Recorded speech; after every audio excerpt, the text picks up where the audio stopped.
Ha ha ha ha ha. Guro, hindi patay ang inyong alagad. Nakabalik na ako, ha ha ha ha ha. Muling nagningas ang ilaw ng kanyang kaluluwa. Imposible. 100 taon na siyang ipinatapon sa piitan ng pagdurusa. Paano kung isang nilalang mula sa bawal na lupain ang nakasuot sa kanyang balat? Bunsong kapatid, paano ka nakaligtas? Nakaharap namin ng matinding selyo sa loob ng bawal na lupain. At nasawi ang lahat ng aking mga kasama. Namit ko ang isang lihim na sining upang magkunwaring patay. Inabot ako ng 100 taon bago tuluyang nakalabas. Ngunit nagkaroon ito ng matinding ganti sa aking katawan. Nawala ng tuluyan ang aking buong kapangyarihan. At naputol ang aking ugat ng kapangyarihan. Iyon lang. Iyon lang talaga ang nangyari. Sinasabi mong ikaw si Lindo. Paano mo yan mapapatunayan? 40 taon ng lihim na iniibig ng panganay na kapatid ang ating bunsong kapatid pero hindi niya ito may pagtapat. Alam mo yan, alam ko rin. At alam ng buong sekta. Ang bunsong kapatid lang natin ang walang kaalam-alam. Gusto mo bang ako na ang magtapat para sa'yo? Tama na. Kapatid, bakante pa ba ang silid ng mga taga-silbi? Ang silid ng mga taga-silbi ay para lamang sa mga taga-silbi. Ikaw ang pinakahuling alagad ng dakilang nakatatanda. At ang bunsong kapatid ng pinuno ng sekta. Pero ngayon, wala na akong silbi. Nawala ang lahat ng aking kapangyarihan. At tuluyang naduraj ang aking ugat ng lakas. Isa na lamang akong bulag ngayon. Hindi makatwiran para sa iba kung titira ako sa bulwagan ng mga nakatatanda. Nakita mo naman ang nangyari sa bulwagan kanina. May mga taong gustong ibigay ako sa koanihan ng piitan. Kung ilalagay mo ako sa bulwagan ng mga nakatatanda para mo na rin binigyan sila ng patalim laban sa akin. Walang gustong makipag-agawan sa silid ng mga taga-silbi, at ang lugar na walang nagnanais. Ang pinakaligtas na dako, at saka, nasanay na akong matulog sa matigas na sahig. Hindi ako makakatulog sa malambot na kama. Yuzo. Ang mga sugat mo, hindi ba masakit kapag kumikirot? 100 taon na ang nakalipas. Iba ang tinatapakan nila, sa haba ng panahon. Nakalimutan ko na ang pakiramdam. Nang selyuhan ako sa loob ng piitan ng pagdurusa. 100 taon na ang nakalipas nang ipadala nila ako sa loob para maging tagahanap ng daan. 100 taon ang nakalipas at nagbalik ako. Mula ngayon, wala na silang kamay para mang-apak ng kahit sino.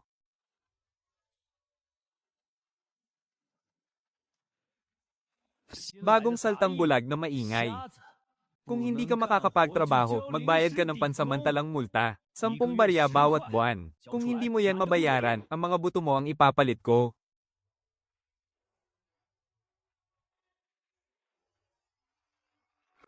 Ang sining ng iyong palad. May kahalong bawal na sining. Wala na. Wala na ang bawal na sining. Nawala na rin ang mga meridian mo. Sa susunod, kahit paghawak ng mangkok, mahihirapan na ang kanan mong kamay. Kaya huwag mo nang pangaripang makapanakit pa ng iba. Bumalik kayo at sabihin doon sa naglagay sa inyo ng bawal na sining. Na sa bawat oras na makita ko ang bawal niyang sining, susunugin ko ito. Ang inyong mga bisig ay ang kabayarang ibinayad niya para sa inyo. Sinira mo ang kanilang mga kamay. Nauna silang nang-apak sa kamay ko. Kaya sinira ko rin ang isa nilang kamay. Patas lang. Ngunit hindi isang karaniwang sining ang ginamit mo. Hindi ba't ito ay mula sa isang bulag sa bawal na lupain? Isang walang pangalang apoy na napulot niya doon. Tinatawag lang itong apoy at ngayon lang ito nailabas. Sabi nga pala ni Linlin, may matandang lalaki sa labas na naghahanap sa'yo. Amoy kahoy at lupa ang buong katawan niya. Nakaharang siya sa bakana ng bundok at ayaw umalis. Inutusan ako ng punong pinuno na tawagin ka para papasukin siya. Pero sinabi niyang hindi siya papasok. Sabi niya, palabasin daw ang bulag na iyon. 800 taon nang nagbabantay ang matandang ito kaya hindi na mahalaga ang ilang hakbang na ito. Pero kailangan niyang lumabas ng kusa.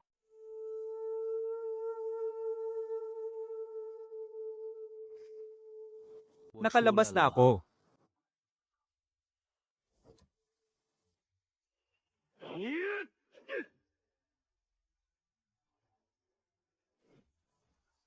Mabilis ang reflexes mo. Naiwasan mo ang hampas ng palad ko na may 70% ng aking lakas. Hindi mo ginamit ang iyong mga mata para umiwas, kundi ang iyong mga tainga. Mas matalas ang pandinig mo kaysa sa kahit sinong nakilala ko. Marami na akong nakitang nabuhay ng matagal. Pero ang mabuhay ng kasing linis mo, ngayon ko lang nakita.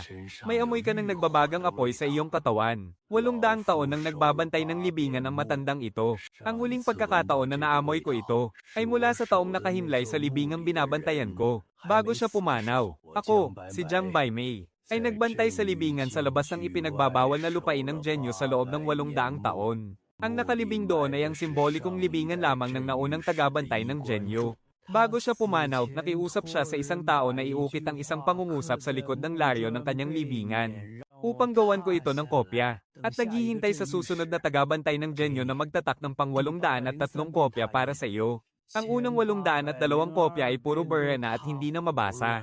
Matanda na ako, kaya nanginginig na ang aking mga kamay. Si Yokeren ay nabuhay ng mas matagal kaysa sa siyam na naging pinuno ng piitang Genyo. Ano ang kanyang pangalan? Wala. Sabi niya, hindi kailangan ng pangalan ng tagabantay ng Genyo. Iisang bagay lamang ang kailangan gawin ng tagabantay ng Genyo. Ang selyuhan ng mga bagay na dapat selyuhan. Hindi mahalaga ang pangalan. Hindi mahalaga kung maalala man siya ng mga susunod na henerasyon o hindi. Kilala mo ba ang aking guro? Noong 800 taon na ang nakalilipas, naglagay ang guro mo ng isang lapida sa labas ng ipinagbabawal na lupain ng Genyo. Ang nakaukit sa lapida ay libingan ng tagabantay ng Genyo na si Lindo. Ngunit kinabukasan, winasak niya ang lapidang iyon. At sinabi niyang hanggat walang nakikitang labi, hindi maituturing na patay ang isang tao. Ginawa niya ang batong iyon na lalagyan ng tinta. Nakita mo na ba ang lalagyan ng tintang iyon? Nakita ko na ito, at nahawakan ko pa nga ang 4 na salitang nakaukit sa likod ng lalagyan ng tinta. Sinabi niya, kung sakaling makalabas kang buhay balang araw, ang mga bagay na nakatago sa ilalim ng lalagyan ng tintang iyon ay magiging sayo. Nagbantay si Jiang Baimei sa gilid ng ipinagbabawal na lupain sa loob ng 800 taon. Nais niyang ilayo si Lindo. Sino ang nakakaalam? Kung may kung anong nilalang ba mula sa ipinagbabawal na lupain ang nag-utos sa kanya. Kakalabas pa lamang ni Lindo mula sa ipinagbabawal na lupain. At hindi natin alam kung may itinanim ba sa loob ng katawan niya. Wala sa atin ang nakakaalam ng katotohanan. Tama na. Hindi ka ba papasok sa loob? Hindi muna. Hihintayin ko munang matapos silang mag-away. Bunsong kapatid, alam ko ang desisyon ng konseho ng mga pinuno. Subalit bago ako umalis, may isang bagay akong nais ipaalam. Ang taong nagmungkahi na isuko ako sa tagabantay ng Genyo. May ipinagbabawal na sumpa sa loob ng katawan mo. Hindi ikaw ang may gustong saktan ako, kundi ang taong nasa likod mo ang siyang kumokontrol sa iyo. Pumunta ka sa likod ng bundok ngayon. May maliit na bato sa ilalim ng bato ng labuyo. Hukayin mo at kunin ang batong iyon. At mawawala ang marka ng sunog na metal sa loob ng iyong katawan. Kung hindi mo yan huhukayin, pagkalipas ng 3 araw, muling aatake ang marka ng sunog at lalong lalala. Malapit na ring maubos ang lakas ng metal sa katawan mo.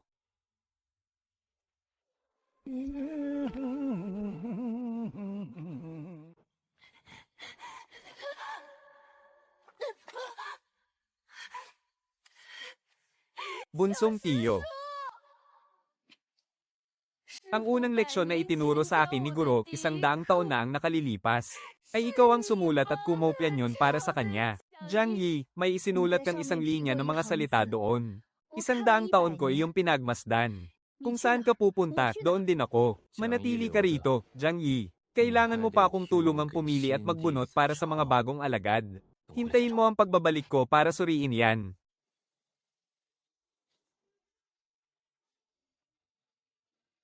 Senior Jiang, sinabi mong binantayan mo ang libingan ng 800 taon. Sa loob ng 800 taon na yon, may nagpunta ba doon para magbigay pugay? Wala.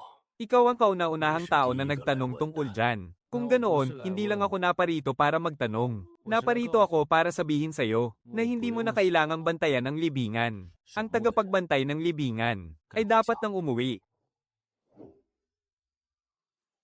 800 taon kong binantayan ang tabletang batong iyon. At kailanman ay walang nakasulat sa likod nito, sa kailaliman ng siyam na guho.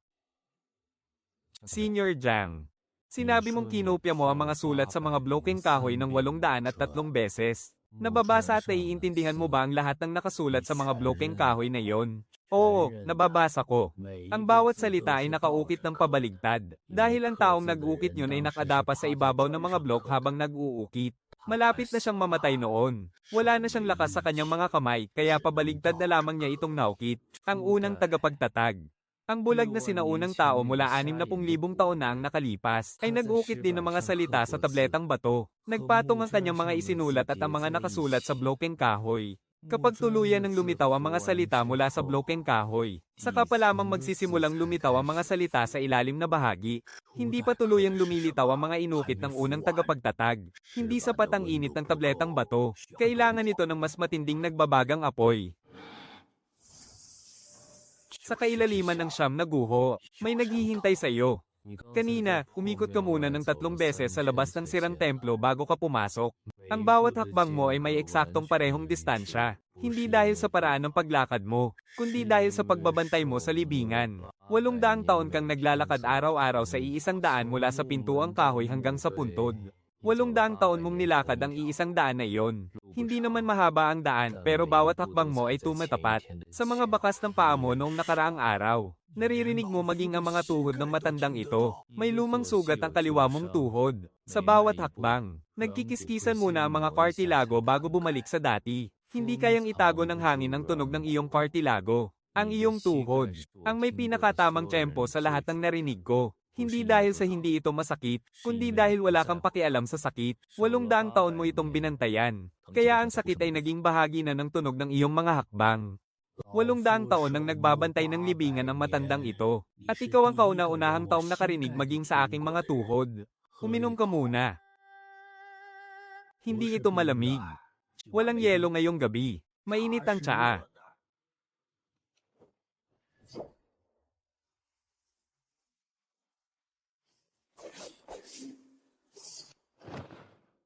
Sa nakalipas na 300 taon, may isang galaw sa aking sining ng espada na hindi ko maitama. Akala ko ay dahil hindi ko ito napag-aralang mabuti, ngunit hindi pala iyon ang dahilan. Isa itong ipinagbabawal na sining, ngunit hindi ito iniwan noong 300 taon na ang nakalipas. Ang mga tao ng Genyuzi noong 300 taon na ang nakalipas ay pinaganya lamang ito. Mas matanda pa kay Chinbudo ang pinagmula ng markang ito ng pagkasunog. Mahigit sa 10,000 taon na. May isang tao noong unang panahon ang nagbaon ng bagay na ito sa iyong aklat ng turo sa espada. Natuklasan lamang ito ni Chinbudo kalaunan. At saka ito ginamit. May nakabaong piraso ng pira-pirasong bato sa loob ng mga pahina ng iyong aklat ng turo sa espada. Hindi ang mga peking gawa ng Genyuzi kalaunan. Ito ay mula pa noong 60,000 taon na ang nakalipas. Isa sa mga unang pirasong natanggal mula sa mismong sinaunang tarangkahan. Kailan naman naiwan ang markang iyon ng pagkasunog? Noong dumating ang mga tao ng Genyuzi 300 taon na ang nakalipas. Hinawakan nila ang pahinang ito sa iyong aklat ng turo sa espada. Natatandaan mo ba ang taong iyon? Oo, natatandaan ko. Chin ang kanyang apelyido, bata pa siya at napakagalang. Bago siya umalis, nag-iwan siya ng tatak ng kanyang palad sa aking aklat ng turo sa espada. Iyan ang mismong pwesto ng tatak ng palad na nagbasbas. Iyan ang mismong pahina kung saan iginawad ang selyo ng ikapitong estilo. Lahat ng mga alagad sa ilalim ng iyong sekta na nagsanay sa ikapitong estilo ay may mga naiwang latak ng bakal sa loob ng kanilang katawan. Hindi naman marami, pero sapat na para bumagal ng isang saglit ang kanilang espada.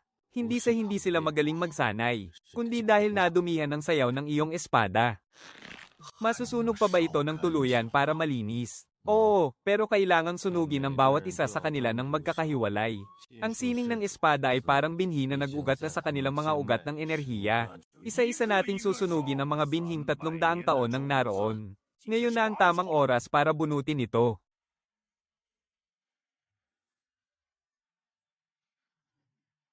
Pinunungso, may 47 alagad. May utang ka sa matandang ito na 47 mangkok ng tsaa. Hindi mahal, isang piraso ng yelo lang kada mangkok. Ang susunod na sekta ay ang sekta ng Bishui. Nakita ko ang iyong apoy. Itim ang kulay nito at napakalakas kapag nag-alab. Pero pagkatapos nitong masunog, sa balikat ng aking ama, may lumang marka ng paso roon na 300 taon ko nang nakikita. Nawala na. Ano ba talaga ang marka ng pasong iyon? Ipinagbabawal na sining, nakikita ba ang isang ipinagbabawal na sining? Hindi, pero mag-iiwan ito ng marka ng paso sa espada.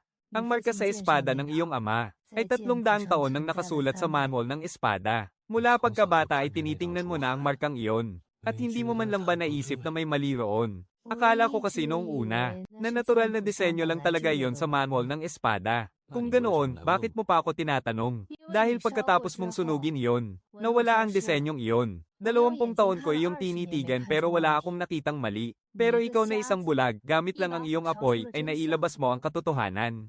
Ano ang iyong pangalan? Ako si Suzizi, ang anak ni Pinunong So. Napakatalas ang iyong mga mata. Ang bagay na hindi nakita sa loob ng 20 taon, ay napansin mo man lang sa mismong saglit ng pagkawala nito. Karamihan nga ng tao ay hindi man lang mapapansin kahit pa maglaho ito. Sa susunod, kung may kailangan kang tingnan, ako na ang titingin. Kung ano ang hindi mo makita, ako ang titingin para sa'yo. Ang sekta ng Bisway ay matatagpuan sa silangan ng sekta ng Chanjian, may 300 li ang layo. Ang ugat ng enerhiya rito ang pinakamayaman sa buong teritoryo ng Bituing Fulyu. Isang pangunahing ugat ng enerhiya na nahahati sa 7 sangay. At sa bawat sangay ay may nakatalagang kuweba para sa pagsasanay. Sa sobrang kapal ng espiritual na enerhiya, namumuo na ito bilang hamog sa mga pader na bato. 300 taon na ang nakalipas, muntik nang maubos ang sekta ng Bisway. Ngunit dumating ang Gen Yuzi, at tinulungan silang maglatag ng isang dakilang porma sayon para protektahan ang sekta. Kaya naman sila nakaligtas. Mula noon, tumano na ng napakalaking utang na loob ang sekta ng Bisway sa Gen Yuzi. Kapag sinabi ng Gen Yuzi na pumunta sa silangan, hindi sila nangangahas na pumunta sa kanluran. Bato ng Liushi ang ginamit sa dakilang porma sayon ng depensa. Malalaman mo rin kapag nakarating ka na roon. Ang batong Liushi ang pundasyon ng depensang inilatag ng Gen Yuzi. Kapag sinira nyo yan, parang sinira nyo na rin ang 300 taon ng aming sekta. Dahil sa formasyong ito kaya nabubuhay ang sekta ng Bisway. Tapos sasabihin mong isa lang itong bato na nagnanakaw ng espiritual na enerhiya. Hindi ako naniniwala. Nakikita mo ba ang mga hamog na ito? Oo, nakikita ko. Iyan ang espiritual na enerhiya na sa sobrang siksik ay namumuo na. Hindi. Latak lang yan ang ugat ng enerhiya ng inuyanan ng batong Liushi. Ang mga disipulo mo na nagsasanay sa loob ng porma sayon. Hindi espiritual na enerhiya ang sinisip-sip nila, kundi ang mga tira-tirang latak ng inuyanan ng batong Liushi. Sa loob ng 300 taon na naipon ito, ang latak ng ipinagbabawal na teknik sa loob ng kanilang katawan ay 10 beses na mas malala kumpara sa mga disipulo ng sekta ng Chanjian. Sa sekta ng Chanjian, ang lihim na aklat ng kanilang espada lang ang nadungisan. Pero sa inyo, ang buong ugat ng enerhiya mismo ang hinaharangan. Kung ganoon, ano ang dapat nating gawin? Kapag naduraj ang batong Liushi, babalik sa tamang daloy ang ugat ng enerhiya. Pero kailangan mong umamin sa harap ng lahat ng iyong mga disipulo na ang dakilang porma sayo na sinasamba ninyo sa loob ng 300 taon ay isa palang makinang sumisip-sip ng enerhiya na inilagay ng Gen Yuzi sa tapat mismo ng inyong pintuan. 3 araw. Bibigyan kita ng 3 araw. Babalik ako pagkatapos ng 3 araw. Umamin ka man o hindi.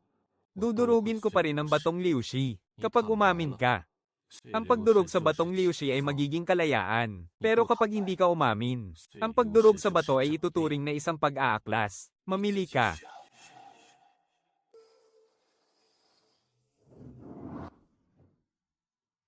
Ang mga taong ito ay hindi basta nadungisan lang. Sila ang mga pangunahing nakatatanda ng sekta ng Bisway. Kusa nilang ginamit ang ipinagbabawal na sining para makakuha ng lakas. Matagal nang naging iisa ang ipinagbabawal na sining at ang kanilang espiritual na enerhiya. Hindi nangangahas ang bulag na pinuno na basagin ng bato ng Liushi. Kami na ang magpapasya para sa kanya. Kung hindi mo babasagin yan, ikaw ang babasagin namin.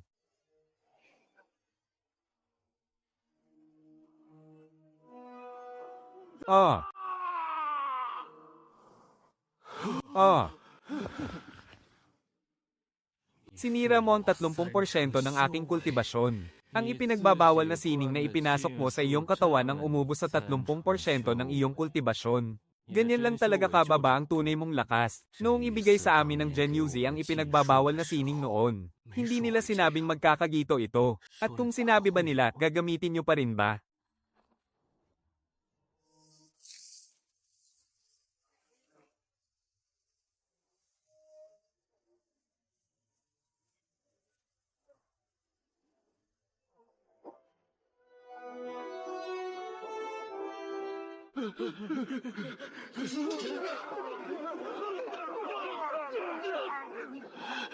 Pwede mo rin bang sunugin ang sa akin?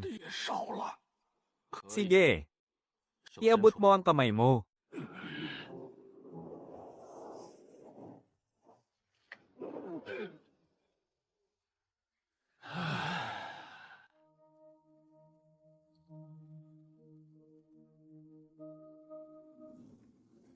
Aamin na ako. Kanina lang sa bulwagan ng sekta, sa harap ng lahat ng mga alagad ng sekta. 300 taon. Sa wakas ay naipahayag ko rin.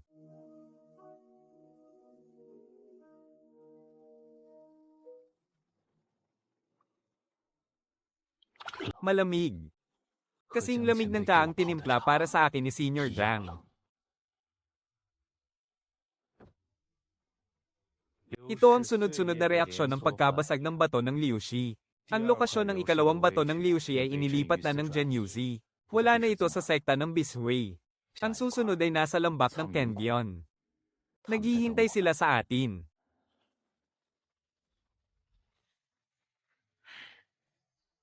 Sabi ng guro, dinala ko na ang taong hinahanap mo.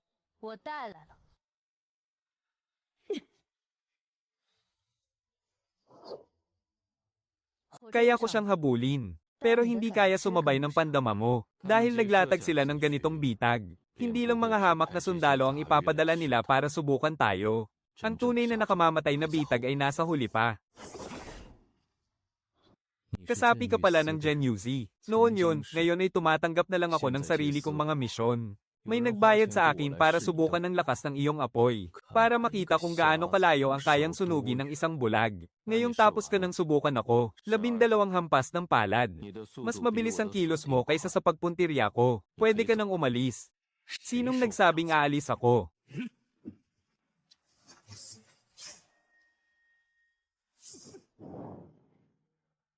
Hindi ako kayang abutan ng apoy mo. Sinabi ko na sa'yo. Ang iyong espada ngayon ang aking tagatunton sa ipinagbabawal na sining. Mula ngayon, kapag lumapit ka sa anumang ipinagbabawal na kapangyarihan, kusang magliliyab ang espada. Hindi mo kailangang magpasalamat. Sinira mo ang aking espada. Sa iyo na ang espada. Pero ang peklat ng sunog ay sa akin. Mula ngayon, sa tuwing hahawakan mo ang espada, ipapaalala nito sa iyo na may utang kang peklat sa akin. Nasa likod ang kabayo. Naalala yan ng espada mo para sa'yo. Leyes. Si Yuhua ay nasa bahay, nagpadala sa iyo ng mainit na inihaw. Noon, tanging panununog lang ang alam niyang gawin. Ngunit ngayon, nagsisimula na siyang mag-ayos ng mga bagay. Dahil tulad mo, natutunan na rin niyang maghintay. Hindi ito kahinaan, kundi pagiging tumpak. Kanina, kitang-kita naman kaya mong sunugin ang tao. Bakit espada lang ang sinunog mo? Dahil wala siyang taglay na ipinagbabawal na kapangyarihan. Kahit ang kanyang espada ay wala rin ito. Isa lamang siyang taksil na pinasuhan ng Genyuzi. Hindi siya nakikipaglaban ng patayan dahil gusto niya akong patayin. Kundi dahil wala na siyang ibang alam na kasanayan. Totoo ang bilis niya. Totoo ang espada niya. Ginamit niya ang tunay niyang galing para mag-iwan ng sugat sa akin. Kaya sinira ko ang espada niya, para tandaan niya ang sugat na ito. Tandang-tanda mo siya. Naalala ito ng bakas ng sunog. Sa susunod na lumapit siya sa loob ng 10 dipa. Hindi mo na kailangang hintayin ang utos ko. Hindi malalim ang sugat sa likod ng leeg mo. Ngunit mag-iiwan ito ng peklat. Mas mabuting ang may peklat. Ang peklat na ito ang magsisilbing leksyon ng bilis. Hindi ka ba natatakot sa apoy? Natatakot ako kung hindi sapat ang bilis ng apoy. Kaya kailangan ko pang maging mas mabilis. Kung ganoon, bilasan mo pa. Ako ay ikaw na. Sabay kayong bumilis.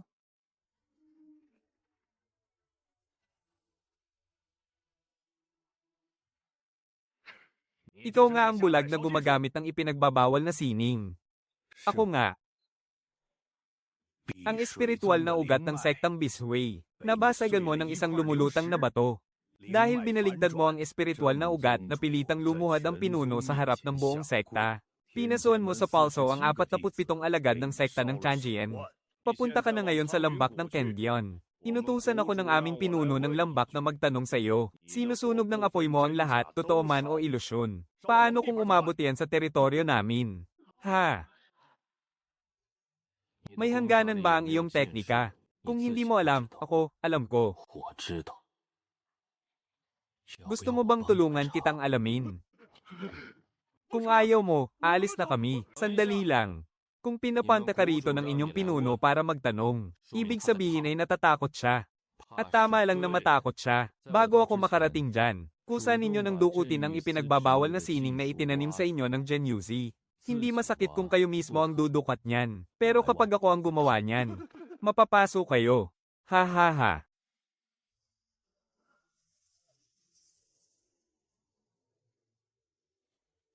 Lindo.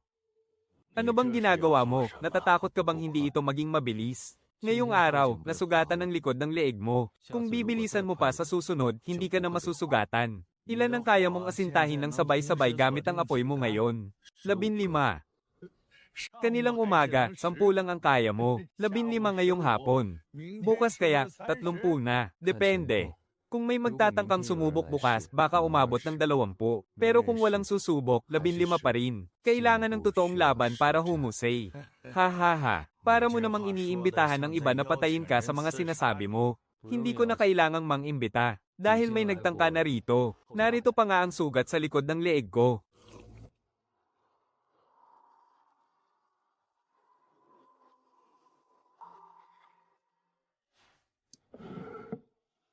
Hindi mo na kailangan sabihin sa akin kung nasaan ang mga gamit sa mesa. Sa tuwing tatayo ka, aayusin ko ang mga yan. Kaya siguradong nasa tamang lugar ang bawat mahahawakan mo. Paano mo na lamang sa tuwing humahawak ako ng gamit? Hindi ko ito ibinabalik sa dati nitong pwesto. Dahil bulag ka. Hindi mo nakikitang na ilalagay mo ang mangkok sa harap ng baso. Nakita ko kaya. Kaya naman inilalagay ko ang baso sa harap ng mangkok. Hindi ito dahil nagliligpit ako para sa iyo, kundi dahil ito ang paraan ko ng pakikipaglaban para sa iyo.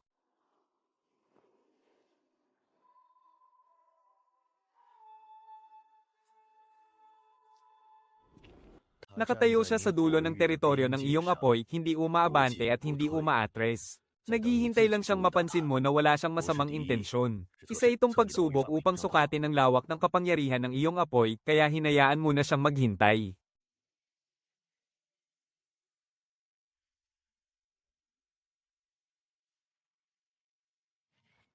Kung hindi ka papapasok, lalamig na ang tsaa.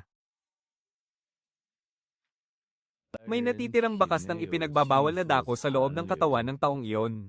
Hindi ito sapilitang itinanim sa kanya, kundi para itong alikabok ng uling na natural na humalo sa mga mineral. Dahil ito sa maraming taong pagkalantad sa kapaligiran ng ipinagbabawal na dako, isang lumang alikabok na hindi sinasadyang naipon sa paglipas ng mga taon. Ito ay tauhan ng Gen Yuzi. Ako si Jiheng. Ang tagapamahala ng panloob na usapin ng Gen Yuzi. Inatasan ako ng punong si Chin na aanyayahan kang sumali sa Gen Yuzi. Imbitasyon, ang paraan ng pag-imbita ninyo noong nakaraan ay 7 naman dirigma ang sabay na nagtutok ng espada. Kusa lamang na pagkilos iyon ng patrol. Kapag may lumabas na buhay na nilalang mula sa ipinagbabawal na dako, kailangan nating alamin ang kanilang pagkakakilanlan. Pero maaari naman nating pag-usapan kung paano gagawin ang pag-alam sa pagkakakilanlan. Ang tawag mo ba sa 7 espadang may nakaukit na selyong runa, ay pag-alam sa pagkakakilanlan. Peke ang mga runa. Ang mga runa sa 7 espadang iyon. Ang 3 sa mga ito ay palihim na pinalitan sa loob ng koanihan. Hindi magpapasiklab ng apoy ang mga totoong runa. Tanging mga pekeng runa lamang ang tinutupok ng iyong apoy. Noong araw na iyon, 3 pekeng runa ang natupok. At ang natitirang 4 na totoong runa ay hindi nasunog. Ibig sabihin, alam mong masusunog ang mga peke. At itinira mo ang mga totoo. Sila ang unang nagtutok ng kanilang mga espada. Ngunit hindi mo pinatay ang kahit na sinong miyembro ng patrol. Kaya naman hindi mo sila pinatay. Ang isang taong galing sa ipinagbabawal, na dako na tinutukan ng 7 espada. Ang unang naging reaksyon ay hindi pumatay, kundi ang alamin kung alin ang totoo at pekeng runa. Ito ang dahilan kung bakit kita hinanap ngayon. Ang paglalagay ng Gen Yuzi ng mga bakas ng ipinagbabawal na dako sa iba't ibang sekta, ay hindi para manakit ng kapwa, kundi para magtanim ng isang proteksyon. Unti-unti nang humihina ang daloy ng espiritual na enerhiya sa buong lupain ng 9 na probinsya. At ang selyo ng ipinagbabawal na dako ay tiyak na luluwag din balang araw. Kaya maaga pa lang ay naglalagay na kami ng kaunting bakas nito sa katawan ng mga naglilinang. Upang masanay sila sa kakaibang lakas nito, ang kanilang natural na resistensya ang magiging unang depensa natin. Isang protection. Tama. Nagsasabi ka ng totoo. Nagsasabi ka ng totoo. Pero hindi mo sinabi ang buong katotohanan. Inilihim mo ang huling bahagi. Habang inilalatag ang harang, nag-aani rin ang Gen Yuzi. Sa bawat alagad na tinaniman ng ipinagbabawal na sining, ang natitirang marka nito sa kanilang katawan ay nagbabalik ng mga datos. Pinapadala nito pabalik ang kanilang progreso sa pagsasanay, ang mga katangian ng kanilang teknik, at ang tinatahak na landas ng kanilang daloy ng enerhiya. Ginagamit ng Gen Yuzi ang mga datos na ito para mapahusay ang formula ng ipinagbabawal na sining. Ang inyong inilatag na harang ay isang lambat para sa pangangalap ng datos ng pagsasanay na sumasaklaw sa buong Gyusho. Ang pagpigil ay nangangailangan ng lakas. Ang ipinagbabawal na sining ay nagmula sa mga tira-tirang lakas na umapaw mula sa Genyuzi. Ginamit namin ang lakas nito para pigilan ng mas malalim na bagay. Hindi sa ayaw naming makinig, kundi hindi kami pwedeng makinig. Sa loob ng 3 buwan, pupunta ako sa punong himpilan ng Genyuzi para tingnan kung talagang pinipigilan ninyo ang selyo. O kung binubuksan nyo na ang pinto para sa bagay na nasa loob nito. May 9 na marka ng apoy sa iyong katawan. Pinapapunta ka ng pinuno ng koanihan sa punong himpilan sa loob ng 3 buwan, upang siya mismo ang magpalaya sa ika-4 na marka. Kung hindi niya ito pakakawalan para sa iyo, mararamdaman ng nilalang na nakakulong sa piitan ng iyong presensya. Nararamdaman na niya ito. Nanatili ako sa Genyuzi ng 7,000 taon. At araw-araw akong naghihintay sa isang taong kayang lumabas mula sa ipinagbabawal na lugar. Hindi ako naghihintay ng isang sandata, kundi naghihintay ako ng isang kasagutan. Kung dapat pa bang ipagpatuloy ang ipinagbabawal na ito o hindi, sinagot na yan ng iyong apoy para sa akin. Ang tsapang ito, sa 7,000 taon ko rito, ay ngayon ko lang naramdaman na hindi ito isang kondado, kundi isang susi. Hindi ko maipaliwanag ang tungkol sa taong iyon kanina, hindi naman siya mukhang masama.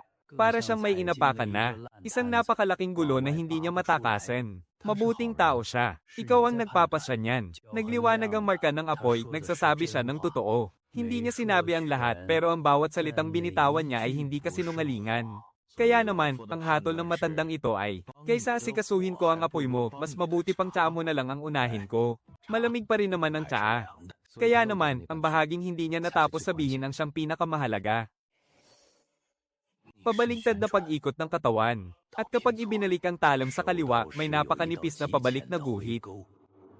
Guro, nakarating ka na ba sa Genyuzi?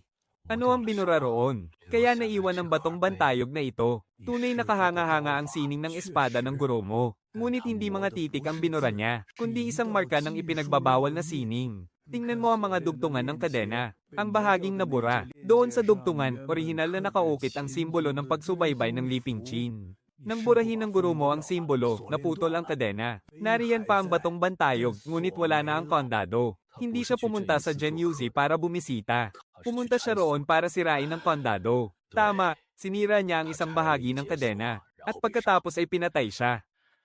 May isinulat ang dating tagapangalaga ng Genyuzi 800 taon na ang nakalilipas. Tungkol ito sa selyo. Ang selyo ng Genyo ay hindi kayang panatilihin ng panlabas na lakas. Nagmumula ang lakas nito sa loob. At hindi ito maaaring kumpunihin mula sa labas. Kung susubukan ng sinuman na ayusin ito mula sa labas, hindi ang selyo ang kanyang inaayos. Sa katotohanan, gumagawa lamang siya ng bitak. Anong ibig sabihin niyan? Kung isasalin sa simpleng pananalita, ang selyo ng Genyo ay hindi nangangailangan ng anumang panlabas na lakas para manatili.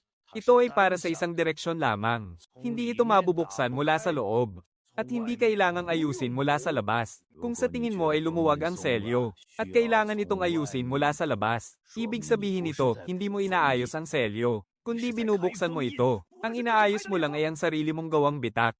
Kaya naman, hindi nagel iligtas ng tao ang Genyuzi. Ginagamit nila ang sarili nilang espada para hiwain ng pader. At ginagamit ang sarili nilang putik para tapalan ito. Sa kanila sasabihin sa mundo na may bitak ang pader. At sila lang ang may kakayahang mag-ayos nito.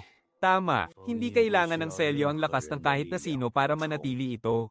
May sariling buhay ang selyo mismo. Dito, pumapatay ako ng isang buhay na nilalang. Ang bawat ipinagbabawal na sining ay parang isang hiwa ng talam sa kanya. At pagkatapos, kapag itinago ang talam, mawawala na siya ng silbi. Fool's Erase na Jade. Inukit mo ang 9 na marka sa loob ng aking katawan. Hindi para gamitin ko ang nag-aalab na apoy upang buksan ang kondado, kundi para sunugin ko ng lubos ang kondado gamit ang apoy na ito. Pati na rin ang lahat ng susi sa tabi nito. Sunugin silang lahat ng walang natitira kahit isa, hindi ba?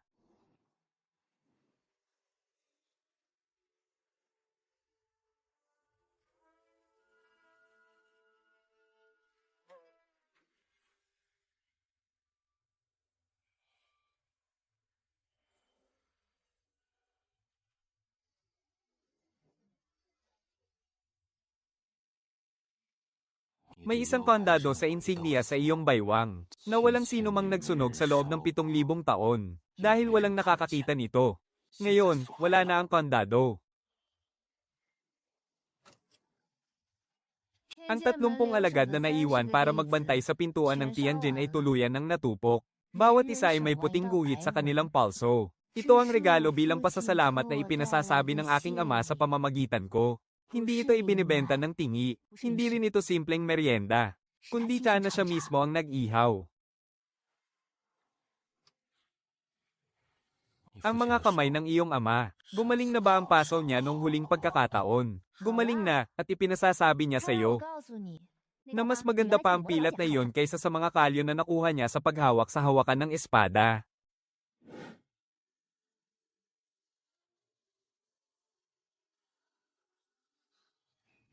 Ako na ang magbabantay dito sa labas. Gaano katagal mo balak magtanong? Hindi ko alam. Noong huling may nagtanong mula sa nakaraang henerasyon, 800 taon na ang nakalilipas. Umupo siya sa ilog ng panahon ng isang araw at isang gabi. Nang lumabas siya, hindi pa natutunaw ang yelo sa kanyang mangkok ng tsaa. Palitan ko na lang ng isang mainit na mangkok para sa iyo. Noon, nang lumabas siya, hindi niya natapos itanong ang lahat ng gusto niyang malaman. Ngunit iba ka. Ang lahat ng nais mong itanong ay nasa loob na ng sarili mong katawan.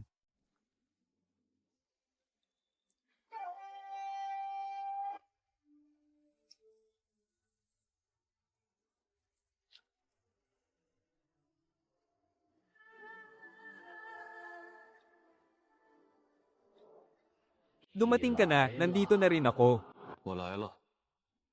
May marka mo sa loob ng aking katawan. Ngunit hindi ko alam kung ano ka talaga. Ako ang kataas-taasang pinuno. Inilagay ako sa loob ng ipinagbabawal na sona ng unang tagapangalaga ng Selyo 60,000 taon na ang nakalilipas. Hindi para supalan ako, kundi para protektahan ako. Hindi ako isang masamang nilalang. Ako ang sinaunang kamalayan na nagmula sa nagbabagang apoy ng tagapangalaga. Masyadong totoo. Hindi kaya ng mundo ang ganitong katotohanan. Ngunit paano mo mapapatunayan na hindi ka nagpapanggap lamang?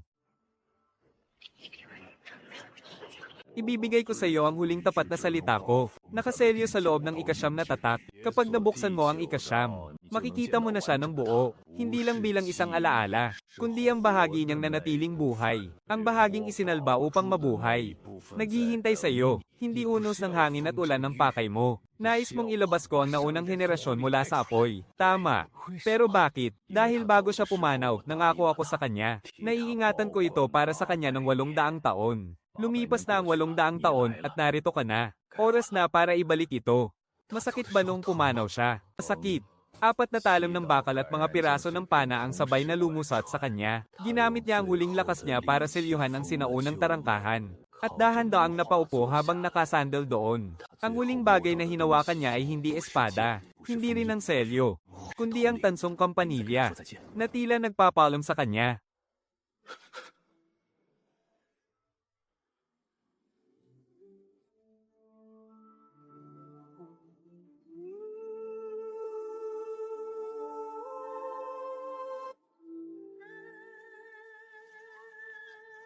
Ito ang pagbibinyag sa apoy.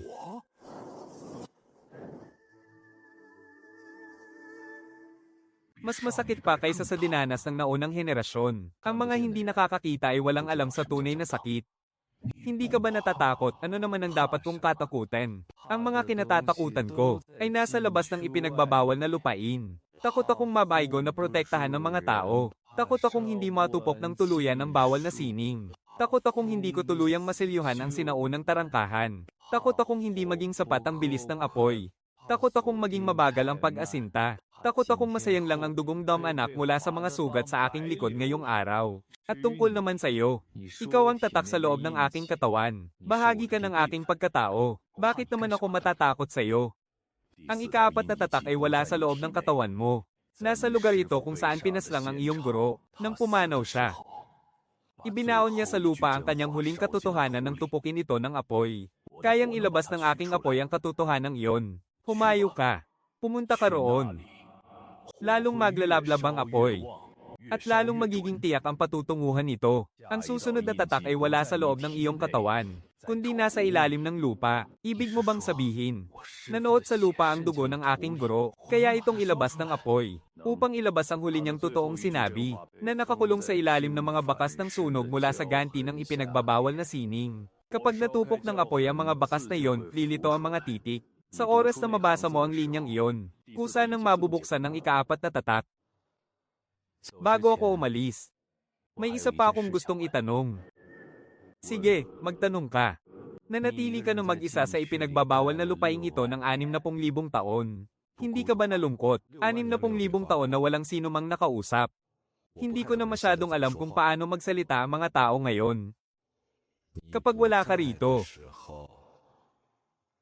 nakikipag-usap ako sa mga patak ng tubig sa tabi ng trono. Mga patak ng tubig.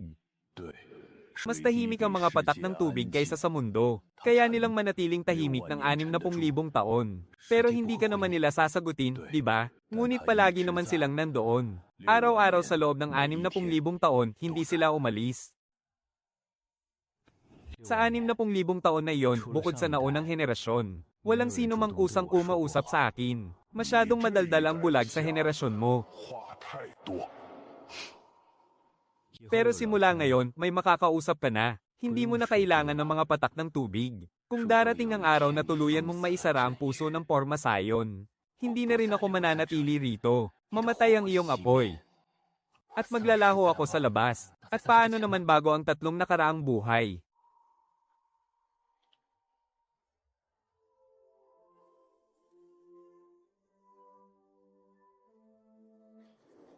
Bago ang 3 buhay na iyon, ang huli kong totoong salita ay, salamat dahil nakita mo ako.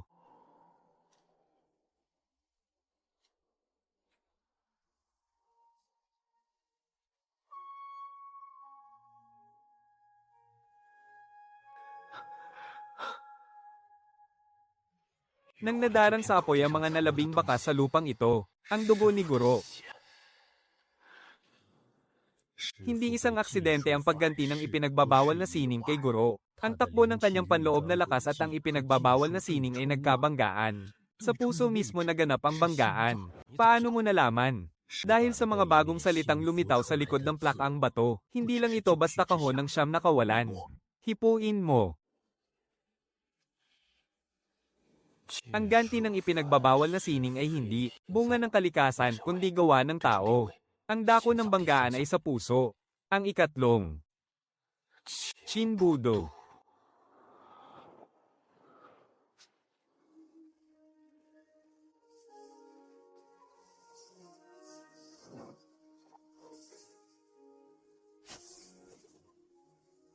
Ginamit ni Shinbudo ang aking sarili at ang batong Liu upang buksan ang unang sinaunang pintuan.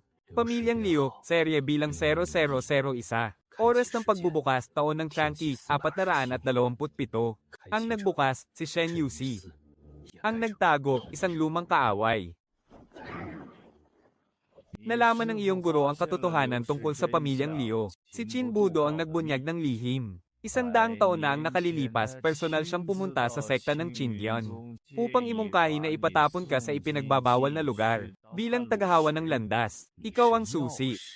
Ngunit ang guro mo talaga ang tunay na target. Isa ka lamang libreng regalo na isinama lang doon. Kinaskas ng aking guro ang pangalan ni Shinbudo. Hindi dahil sa pinatawad niya ito, kundi dahil hindi sapat ang espasyo sa tabletang bato. Nais niyang iukit ang aking pangalan sa mismong pwestong iyon. Ang pangalan niya ay hindi karapat-dapat na maiukit sa parehong bato kasama ang sa akin.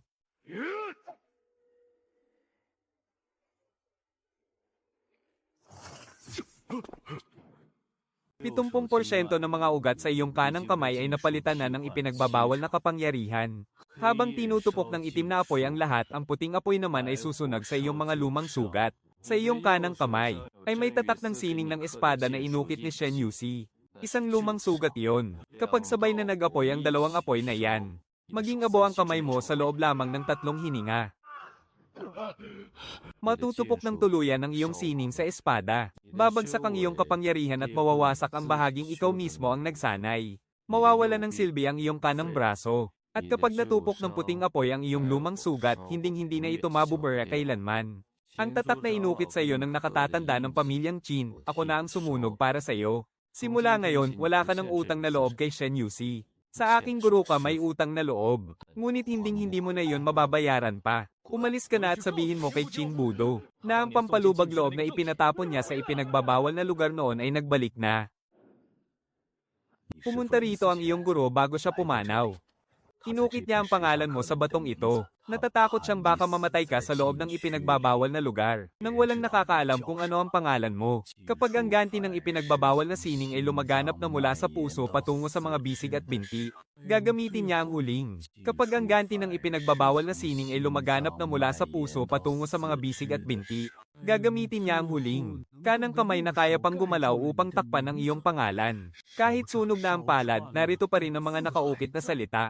Sa likod naman, may nakaukit ding, magbabantay ang iyong guro sa labas ng ipinagbabawal na lugar. Hindi natapos isulat, naputol.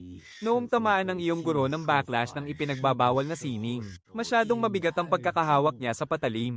Kaya nabali ang isang bahagi nito. Ano ang naputol? Bantayan ka hanggang sa makalabas kang buhay. Mag-abang hanggang sa may makaintindi. Ngunit hindi niya naisulat ng maayos ang mga salitang ito. Isinulat ba niya ito sa isang mabilisang pagkakataon nang siya lang mag-isa? Sapat na ang bilis na iyon dahil hindi pwede kapag masyadong maraming salita. Masyadong mabilis pumanaw ang tao. Hindi sa hindi niya ito natapos isulat, kundi nabali lang ang dulo habang nag-uukit. Natapos niya ang pag-ukit bago ito nabali. Hindi na kinaya ng guro. Hindi na niya nakayanan. Ang salitang bantayan ka ay nagpatuloy sa likod. Kaya isang buong pangungusap ang nabuo sa harap. Magbabantay ang iyong guro sa labas ng ipinagbabawal na lugar para sa iyo. Huwag kang mag-alala. Nakalabas akong buhay. Nakarating sa akin. Nakarating sa akin ang mensahe mo.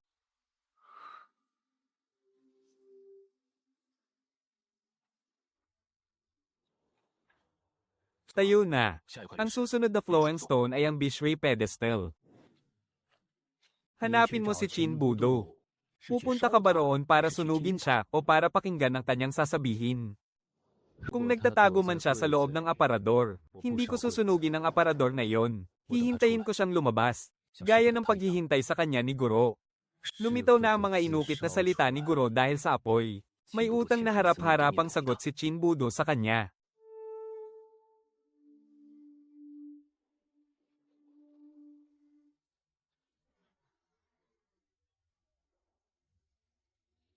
Ikaw pala ang bulag na iyon. Binigyan mo ng diin ang dalawang salitang iyon sa sinabi mo kanina. May idinidiin ka. Ano naman ang idinidiin ko? Idinidiin mo na nakikita mo ako, habang ako naman ay hindi ka nakikita. Hindi yan matatawag na usapan. Isa lang yung maagang pagtatanggol sa sarili. Hindi ito pagtatanggol. Oo. Ganoon na nga. Gusto ko lang subukan kung gaano katalas ang iyong pandinig bukod sa kakayahan mo sa apoy. Sapat na talas upang mapansin na nangangatog ang kaliwang kamay ng ikatlong pinuno sa likod mo. At hindi iyon dahil sa takot, kundi dahil sa backlash ng ipinagbabawal na sining. Malapit nang mawala ng bisa ang ipinagbabawal na sining sa loob ng katawan niya. Anong kailangan mo rito? Gusto kong makita ang mga arkibo. Yung mga tol ang seliado ng angka ng Qin sa lumang arkibo 3,000 taon na ang nakalilipas. Kayang sunugin at sirain ng lapida ang selyong iyan. Ang mga talang iyan ay panloob na usapin ng Gen Yushi. Nasa mga talang iyan ang pangalan ng aking guro. Ang pangalan niya ay hindi ninyo panloob na usapin. Nasa medyo likuran ng silid arkibo. May ipinagbabawal na selyo ang angka ng Qin sa pintuan. Kung kaya mong sunugin ang selyo, sa iyo na ang mga arkibo.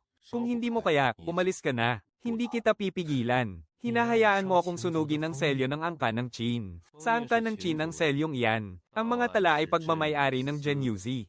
Magkaibang bagay ang mga yan. Hindi yan pagmamayari ng iisang panig. Noong selyuhan ng angka ng Qin ang mga talang iyan noon, hindi sila humingi ng pahintulot sa akin. Maupo ka, kapatid.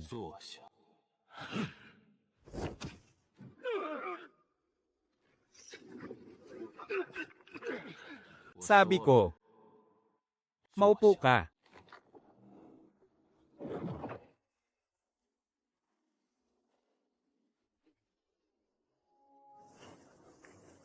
Sa pinakailalim. Ang unang nakatatandang pinuno ng angka ng Qin, 3,000 taon na ang nakalipas. Pinatibay ito gamit ang 7 patong ng makapal na nyebe. Ang huling patong ng pagpapatibay. 100 taon na ang nakalipas noong taon na pinatay ang guro. Angka ng Leo bilang 0001. Pagbubukas sa unang lagusan ng lumang pintuan. Tagapagpatupad, angka ng Qin. Tagapagtibay, Chin Budo. Ang Noi pinuno ng agensya, hindi tumutol. Ang hindi pagtutol ay hindi nangangahulugang utos mo ito. Pero lumagda ka, at lumagda rin ako. Hindi ako tumutol, sabi ng nakatatandang pinuno. Ang pagbubukas ng lumang pintuan ay upang makuha ang aking kapangyarihan, para sa pagpapalaganap ng ipinagbabawal na sining. Sabi ko, batid ko na. Ngunit hindi ko sinabing hindi maaari. Ang guro mo ay magdamag na naghintay sa akin sa labas, habang binibilang ang sarili niyang tibok ng puso sa loob ng aparador. Ngunit hindi na ako nang ahas na buksan ang pinto.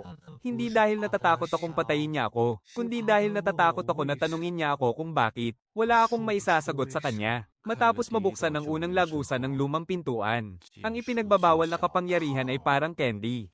Kapag natikman mo na, hindi mo na kayang huminto. 7,000 taon na ang nakalipas nang hawakan ko ang unang bulalakaw. Pagkalipas ng 7,000 taon, hindi ko na alam kung ano pa ang binabantayan ko. Nalaman ko na. 3 salita, 1 buhay. Binibilang mo ang tibok ng puso mo sa loob ng aparador. Habang siya naman, naghihintay sa labas na sumikat ang araw. Hinintay niya ang sagot mo, pero hindi mo ibinigay. Patay na siya.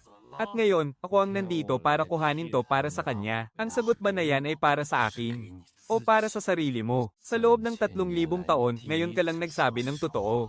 Sa wakas, nasabi mo rin. Ang galing mo ay parang candy. Kapag dumb-eye-kit na, hindi mo na mapigilan. Tapos ko nang basahin ang mga tala tungkol sa'yo. Noong itinago ng tribo ng Qin ang mga talang ito, pumirma ka.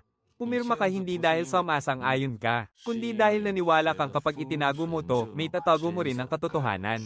Pero ang katotohanan, natuklasan pa rin ng isang bulag na gaya ko. Gaano pa katagal makakahawak ang mga kadena ng 8 pinuno? Isang insenso lang. HMPH. Sapat na yun para makaalis ako. Araw-araw kong inayos ang mga talang ito sa loob ng 40 taon. Pero walang sino man ang nagsabi sa akin. Nasa ilalim ng mga talang yan, may isa pang patong ng mga huwad na dokumento na ako rin ang nag-ayos.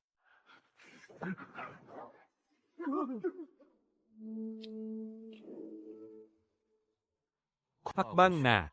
Hindi ako naghihintay ng kahit sino.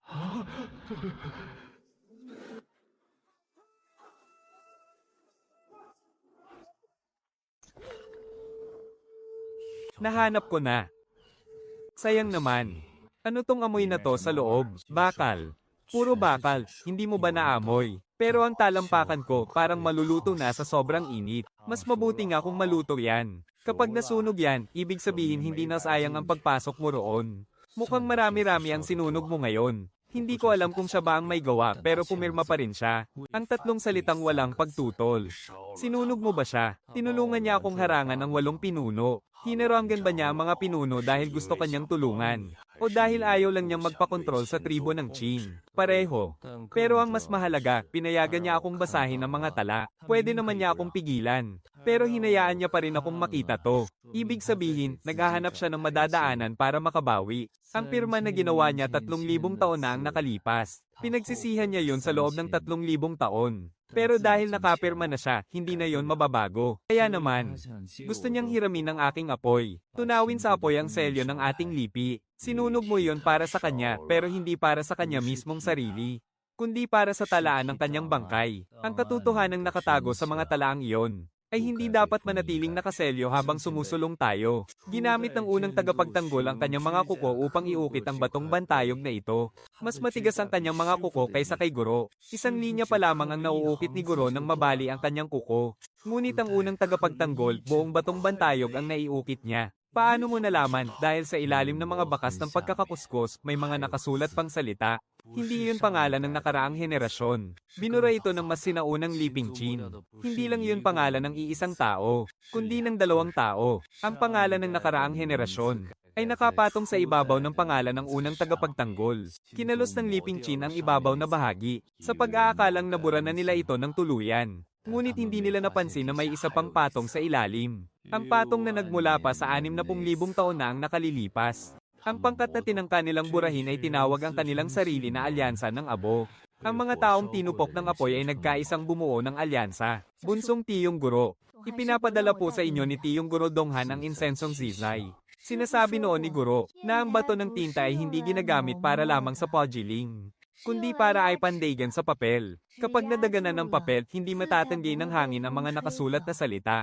Anong papel ba ang dinadaganan nito? Hindi ito papel, kundi isang pangungusap. Sabi niya, panatilihin daw itong nakadagan. Hanggang sa makabalik ako pagkatapos kong wasakin ang bato ng daloy. Saka natin tingnan kung ano talaga ang nakatago sa ilalim ng bato ng tinta.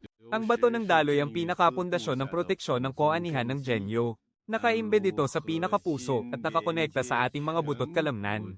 Ang espiritual na enerhiya ng mga alagad ang sumusuporta sa iyo. Ang pagwasak sa bato ng daloy ay nangangahulugang pagputol sa espiritual na enerhiya ng aking mga butot kalamnan.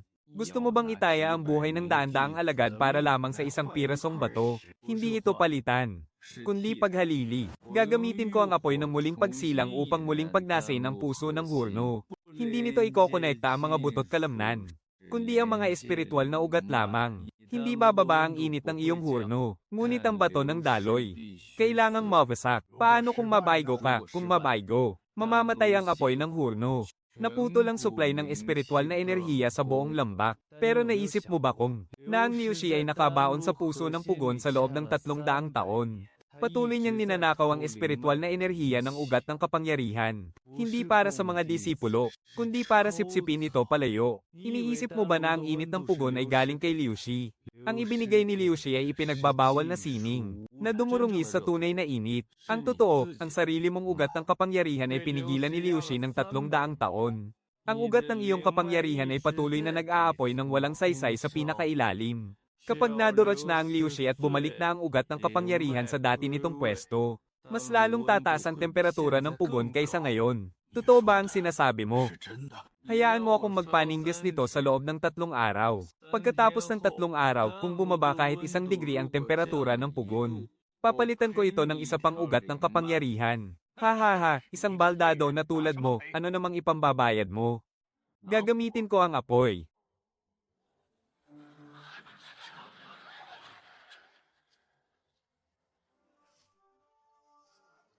Oh. Sinisira niya ang ating pugon.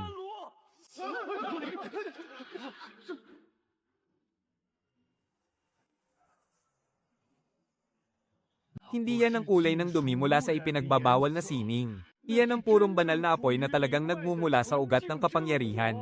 Kusa nang nabuksan ng ika-5 selyo, ang nagniningas na sandata.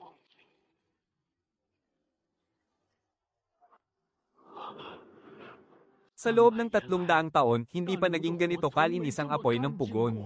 Inukit ito ni Guro. 100 taon na ang nakalipas, akala niya ay mamamatay ka na sa bawal na lupain.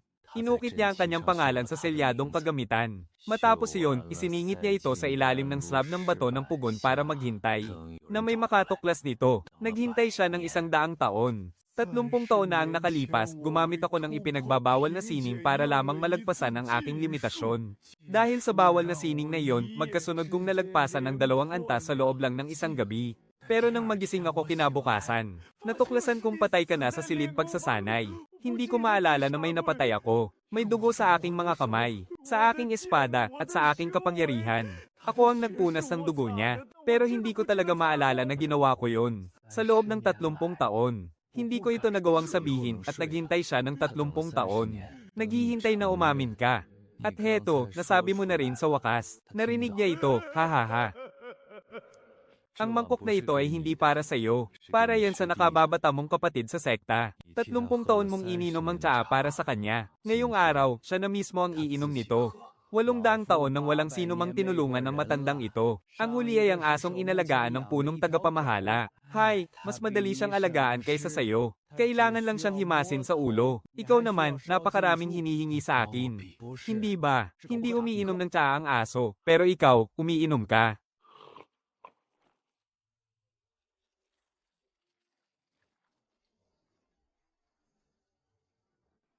Ang bato ng leon ng sekta ng Dangsha ay inilipat na ng angkan ng Qin.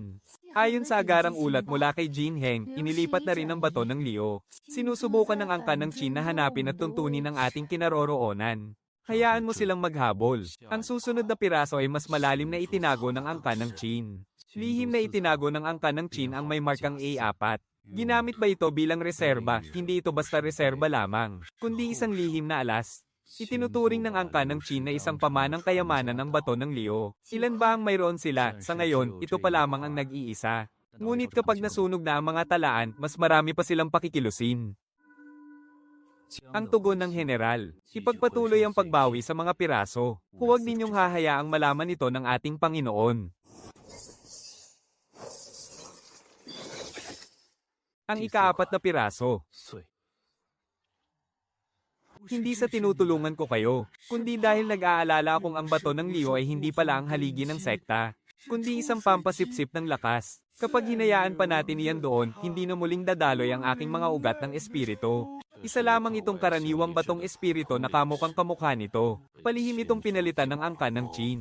Sino ang nagbigay ng palawit na jade sa baywang ng anak mo? Regalo yan para sa unang buwan ng sanggol mula sa nakatatanda sa angkan ng Qin, 3 buwan na ang nakalilipas. Sabi nila, anteng-anteng daw yan. Ngunit sa loob niyan ay may pulbos ng bato ng Leo. Ang tunay na bato ng Leo ay hindi na ginagamit para sa pagpigil. Dinurog na ito upang maging pulbos. At isinelyo na. Mas maganda na ang palawit kaysa dati at sa iyo pa rin naman ito. Wala na ang bato ng Leo. Ang ika-6 na bato ng Leo ay nakabaon sa palasyo ng Dangsha, sa pinakamalalim na bahagi ng dambana ng mga ninuno ng angkan ng Qin. May 3 antas na mga mahiwagang bitag sa paligid nito. Ang unang antas ay para sa pagkilala ng dugo ng angkan ng Qin. Ang ikalawang antas ay agad na magkakandado kapag may pumasok. At ang ikatlong antas naman ay personal na pinawi ng ninuno ng Qin 7,000 taon na ang nakalilipas. Pinoprotektahan niya ang sarili niyang pinagmulan. Hindi, may iba pa siyang pinoprotektahang bagay sa loob ng dambana ng mga ninuno. Sa ilalim ng bato ng panahon, sa mga nakatalang kasaysayan, nakatago ang lumang talaarawan ng angkan ng Qin 7,000 taon na ang nakalipas. Ang unang pinuno ng angkan ng Qin at ang ikatlong antas ay para sa pagtatanggol ng antas na iyon. Nilagyan nila ito ng lihim na proteksyon upang hindi matuklasan. Ngayon, blanko na ang ikatlong antas, kaya maaari na akong direktang pumasok. Pero naroon pa rin ang una at ikalawang antas. Kailangan mo ng dugo ng angkan ng Qin para sirain ang unang antas. Sinunog mo ang iyong sarili hanggang sa naging blanko ka. Para sa isang taong blanko, walang natitirang katangian ng dugo. Hindi matutukoy ng unang antas ang anumang bakas. Ibig sabihin, isa itong bukas na pintuan. At ang bukas na pinto ay hindi magpapatunog ng alarma.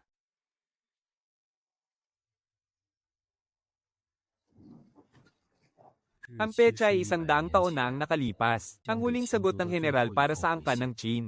Nagalaw na ni Qin Budo ang sagradong selyo ng ninuno. Siya ang karapat-dapat na tagapagmana. Sa gilid, may sulat ang pinuno ng Qin na walang alam ang punong tagapangasiwa. Kumpleto na ang pag-activate ng sagradong selyo. Naghihintay ng utos. Sa pinakailalim ay ang lagda ni Qin Budo. Walang pagtutol. Si Qin Budo ay kinokontrol mula simula hanggang dulo. Kinokontrol siya ng angkan ng Qin. At ang general naman ang kumokontrol sa angkan ng Qin. Siya ang nagpagana ng lahat. Ngunit hindi kailanman siya ang nagpasya. Ang bato ng daloy ay ang mismong haba ng buhay. Mayroon na lamang 2 piraso ng yelo ang natitira. Sa tuwing mababasag ang isang bato ng daloy, nagdaragdag ako ng isang yelo. Ang yelo sa loob ng baso ay hindi nagbibilang ng iyong buhay, kundi nagbibilang para sa bato ng daloy. Sa araw na tuluyang mabasag ang bato ng daloy at matunaw ang yelo, mananatili pa ring mainit ang tsaa. Kapag natunaw na ang natitirang tubig yelo sa ibabaw ng lamesa, pagtitimplahan kita ng bagong tsaa, paparating na ang mainit na tsaa.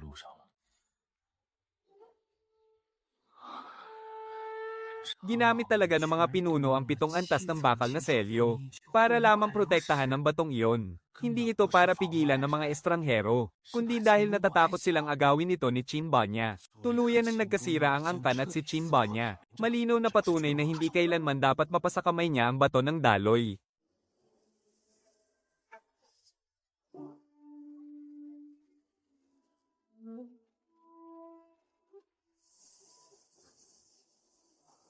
May huling piraso pa na natitira. Sinabi ng ama ko na may utang na loob sa iyo ang sektang Chanjian. Hindi pa namin iyon mababayaran ngayon. Kaya ibabalik muna namin ang 30 espada. Sumunod ka lang sa akin, huwag kang haarang sa harap ko. Alam ko namang kapag hamarang ako sa harap mo, magugulo ng aking espiritual na lakas ang iyong mga bakas. Hindi, sadyang matangkad ka lang kaya nahaharangan mo ang hangin. Kapag sinunog ang pundasyon ng proteksyon ng guro, masisira ng 70% ang dakilang harang ng bundok. Mula ngayon, malalantad at magiging bukas na ang sektang Qindian sa anumang panganib. Ngunit ang nakakulong sa ilalim nito ay isang bagay na mas mapanganib pa kaysa sa mga kaaway sa labas. May sinabi ang guro nung inilagay niya ang harang. Ang pangunahing layunin ng harang na ito ay hindi para pigilan ng mga tagalabas, kundi para sa araw na ang sarili nating mga tao ang magbubukas ng pinto. At ngayon na nga ang araw na iyon.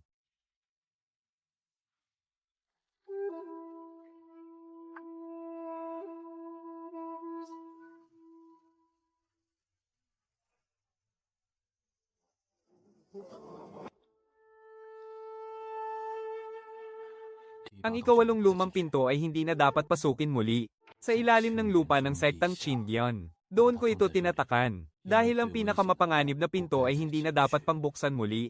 Dapat itong manatili sa ilalim ng bundok na may mga nagbabantay. Hindi pala 700 na pinto, kundi 8, at ang ikapito ay hindi pa natatatakan. At ang ikawalo ay narito mismo sa ilalim ng aking mga paa.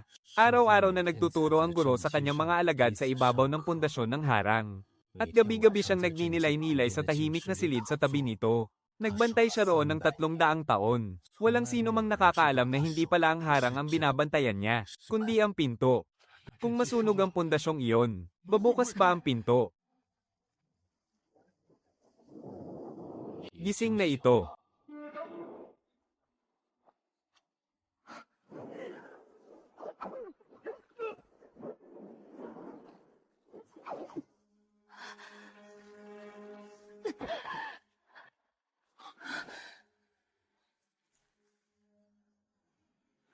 Hindi masakit kung susunugin mula sa loob. Ang ika-6 na marka ng pagsunog ng dugo. Kaya kung pumasok sa mga ugat ng dugo, ang metal lang ang susunugin ko, hindi ko sasalingin ang totoong dugo. Paano kung magkahalo ang metal at ang totoong dugo? Kung ganoon, susunugin ko iyon hanggang sa magkahiwalay sila. Kaya kung ibukod ang metal dahil peke ito, at ang dugo dahil totoo ito, ang peke ay magiging abo, at ang totoo ay patuloy na dadaloy. Sa susunod na makakita ka ng taong nagapos ng metal, ang mga itim na marka ko rito ay hindi ang numerong 8, kundi apoy. Tingnan mo, natupok na ang lahat. Ano? Hindi ko pa rin maintindihan. Sabi niya, ang pagtapik ng 3 beses ay pagtitimpla na ng tsaa, paanong naging ganoon? Kung hindi mo kakatukin ng 3 beses ang tasa, paano mo ipapaalala sa mga dahon ng tsaa na lumubog? 800 taon nang binabantayan ng matandang ito ang libingang ito. Pero ngayong araw, binuhusan lang ako ng 2 paslit. Paano ang pagkatok sa tasa ay hindi pagbuhos? Iyan ang sarili mong mga sinabi. Hindi kailangan ng husay sa paggawa ng tsaa. Pero bawat mangkok ng tsaa na tinitimpla mo, iniinom ko. Nang gabing matanggap ang ikapitong naglalahong piraso. Ang utos ng paglilinis mula sa akin at Casey ay biglang ipinatupad. Hindi ito isang pakikipagnegosasyon, at lalong hindi ito pagpapalayas, kundi isang lubusang paglipol ng walang matitira kahit ugat. At sa pagkakataong ito, ang nilagdaan ni Chin Buffet ay hindi na ang simpleng kawalan ng pagtutol, kundi ang malawakang paglipol sa lahat.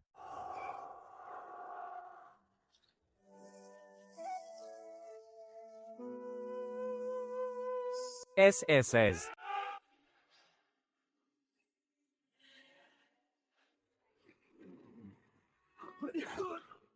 7,000 taon kang nagmanman ng patago. Mas matagal pa kaysa sa pananatili ng karamihan sa mga opisyal na miyembro.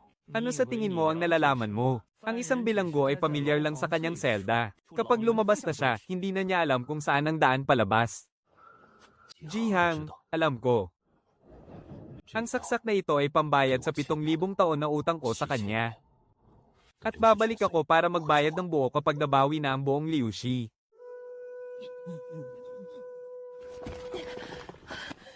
Ate Shen, nasugatan ka. Kung hindi ko lang yakap ang 36 na aklat ng banal na kasulatan.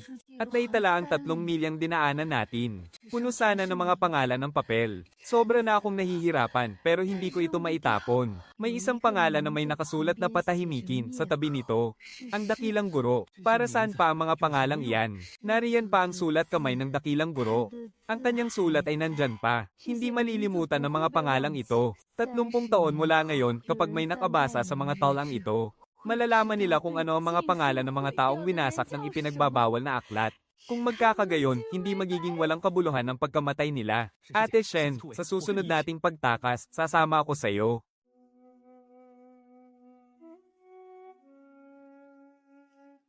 Nadurog na ang lahat. Ikaw ngayon. May apoy sa layong 45 li. Nakalak ang bilis sa 0.37. Sabay-sabay na sinusubaybayan ng 120 target. Matatag ang lagay ng nagbabagang apoy. Kayang tumagos ng kapangyarihan ng apoy hanggang 5 talampakan sa ilalim ng lupa. At mayroon pa. Hindi pa natutupok ang lahat ng gusto kong sunugin. Naghihintay pa rin sa akin ang ikawalong lumang pintuan sa ilalim ng sektang Chindian. Malamig pa rin ang mangkok. Mainit pa naman ang mga kamay ko. Sapat na ito.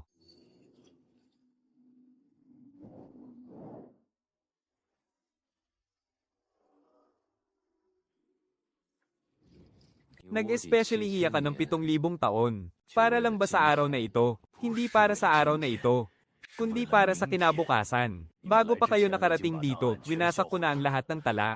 Nang madakip nila ako, wala nang laman ang lihim na imbakan. Ako mismo ang nagbura ng pagkakakilanlan mo.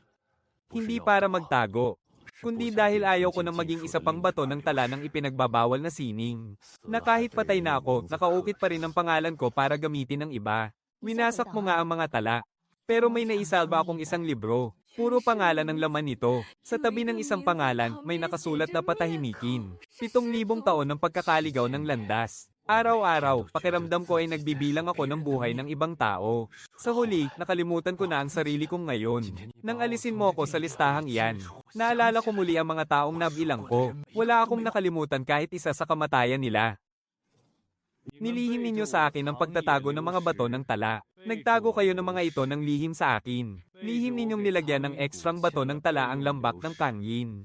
Lahat ng iyan ay ginawa ninyo ng walang lagdako. Simula sa araw na ito, ang angkan ng Qin ay hindi na ang namamahalang pamilya ng Genyuzi. Pinatay ninyo ang aking guro noon, gamit ang ipinagbabawal na sining bilang palabas lamang. Inukit niya ang inyong mga pangalan sa 7 lapidang bato. Ngunit binura niya rin ang mga ito pagkatapos. Hindi dahil pinatawad niya kayo, kundi dahil hindi na sapat ang espasyo sa mga bato. May iba pa siyang pangalang kailangang iukit. Tulungan mo akong sunugin ito. Mayroong kandado sa iyong sagisag sa baywang. 7,000 taon na ang nakalipas at walang sino man ang sumubok na sunugin ito. Dahil walang sino mang nakakakita nito, wala na ang selyo ngayon. Ikaw ang may gusto nito, kaya harapin mo ang kahihinatnan. Saan ka pupunta pagkatapos nito? Sa ikawalong lumang pinto sa ilalim ng sekta ng Chindian. Nasa ilalim ito ng pundasyon ng selyo ni Master. Gising na ang pinto. Naghihintay siya sa akin. Hindi hahayaan ng angkang Qin na silyuhan mo ang ikawalong malaking pinto. May mas malaking puwersa sa likod nila. Wala rito sa Jiyusho. Nasa loob ng ipinagbabawal na lupain. Ang ligaw na batong Liushi na sinunog mo. Hindi lahat ng formula doon ay isinulat ng angkang Qin. May mga mas naunang tala doon. Nasa loob ng ipinagbabawal na lupain, tama ba? Ang unang pinuno ng angkang Qin, 7,000 taon na ang nakalilipas. Mismong, kamay ang nagbaon ng batong Liushi sa selyo ng lumang guho. Hindi para sirain ang selyo, kundi para ibaon ito sa loob, para maging bahagi na mismo ng selyo. Nagsama ang batong Liushi at ang selyo para maging iisa. Kapag sinunog mo ang batong Liushi, masisira ang selyo. At kung hindi mo naman susunugin, gagamitin ng angkang Qin ang batong Liushi para muling paganahin ang pinagmulan ng metal mula sa loob. Hindi pa selyado ang 9 na pinto sa ilalim ng lupa. Nasa sekta ng Chindian ang ikawalong pinto. At ang ika-9 na tatak, ipinagdugtong ito ng ninuno ng Qin sa mismong selyo. Kaya ba pupunta ka muna sa ipinagbabawal na lupain at hindi sa sekta ng Chindian? Ang pundasyon ng selyo ni Master. Ang pumipigil sa ikawalong lumang pinto. Kailangan ko munang ayusin ang selyo ni Master bago ako pumunta sa ipinagbabawal na lupain. May iba pang ang nakatayo sa likod ng angkang Qin. Ang unang pinuno ng Templong Genyu, 7,000 taon na ang nakalilipas. Hindi siya namatay, kundi sumapi ang kaluluwa niya sa bato ng pinagmulan. Siya ang sumulat ng lahat ng formula sa mga ipinagbabawal na aklat ng angkang Qin. Isang estudyante lang si Qin Budo at buhay pa ang guro niya. Natutulog siya sa pinakamalalim na bahagi ng lumang guho at hindi lumabas doon sa loob ng 7,000 taon. Gusto mo ba siyang hanapin sa lumang guho? Pupunta muna ako sa sekta ng Chindian para sa pundasyon ni Master. 300 taon nang binabantayan at pinipigil ang ikawalong lumang pinto. Bago tuluyang selyohan ang pinto, gusto ko muna siyang pakasalan at iuwi. Nakiusap si Qin Budo para makuha ang nakasulat na kasunduan ng ilang mga pinuno. At ang sarili niyang pirma. Pinapasunog niya sa akin ang sagisag sa baywang niya. Iyan ang sagisag ng pinuno na may 7,000 taon na ang tanda. Hindi ang sagisag mismo ang sinunog niya, kundi ang kondado na nasa sagisag. Pagkatapos nitong masunog, nariyan pa rin ang sagisag. Ngunit wala na ang kondado. Kahit siya, hindi niya maalis ang tracker ng pamilya Chin. Simula ngayon, isa na lamang siyang ordinaryong pinuno na walang anumang pantugay-gay. Bawat tulong na ibinibigay niya sa iyo ay nagpapahina sa sarili niyang lakas. Hindi siya mabuting tao, kundi isang taong gipit na kumapit sa tanging hagdan ng natitira. Sapat ang tibay ng hagdanan. Nakaakyat na siya, kaya nasa kanya na kung gusto pa niyang mahulog pabalik. Ang mga pangalan sa tala-arawan ng bunsong tiyong guro. Gusto ko silang isa-isahing puntahan para bayaran ang utang na loob. Hindi para magsauli ng papel, kundi para sabihin sa kanila na hindi nila kasalanan ang pagkakalagay ng ipinagbabawal na aklat sa kanila. Seliado na ng tunay na may sala ang sarili niyang mga kamay. Kapag ibinabalik mo na, isama mo ang alyansang yan, ang isa ay lantad at ang isa naman ay nakakubli. Dalawa kayong pumunta, ang isa ang magsasalita, ang isa naman ang may hawak ng talem. Bukas, papasok tayo sa ipinagbabawal na lugar. 300 taon na akong hinihintay ng ikawalong lumang pinto. Mag-isa ka lang. Mag-aabang si Suzizi sa labas. Ako lang mag-isa sa loob. Ang lalagyan ng tinta ni Guro. Seliado nito ang pwesto ng ikawalong lumang pinto ng 300 taon. Bukas, sa oras na selyohan ko ang pinto, ilalagay ko ang lalagyan ng tinta sa siwang ng pinto, para bantayan ang pagsasara ng pinto para kay Guro. Huwag lagyan ng yelo ngayong gabi. Gusto kong uminom ng mainit pagpasok ko bukas. Lindo, ito ang binorder ni Guro magdamag. Sinabi niyang kailangan mong magdala ng kahit anong bagay mula sa Qingyan sa iyong pag-alis. Ibinigay niya sa akin ang palawit ng espada at sinabi na kapag lumabas na ang bunsong kapatid sa ipinagbabawal na lugar, natali ito sa kanyang espada. 3 buwan ko itong itinago. Noong araw nakakalabas mo pa lang sa ipinagbabawal na lugar, hindi ako nang ahas na ibigay ito sa iyo. Dahil natakot akong baka magkamali ka ng akala. Natakot akong baka isipin mo na sinasabi kong aalis ka na naman. Ang gintong karayom ni Guro, masyadong malalim ang baon at masyadong mahigpit ang dulo ng tahi. Kaya laging magaspang ang mga gilid. Isang taong tanging natatanaw mo lang sa buong buhay mo. Upang maayos ang isang salita at nag-aral ng isang buong pahina. Nasa mismong pulsohan yon. Maaaring mabali ang espada, pero ang pulsohan ay hindi. Paano mo na lamang papasok ako sa ipinagbabawal na lugar? Noong araw na bumalik ka sa sekta ng Qingyan para wasakin ang ikapitong bumubulusok na bato, huminto ka ng matagal sa harap ng Formasayon. At doon ko nalaman ang palawit ng kanyang espada. Dinala ko iyon sa loob ng ipinagbabawal na lugar. Nakarating na sa kanyang kamay ang 2 bagay na iyon.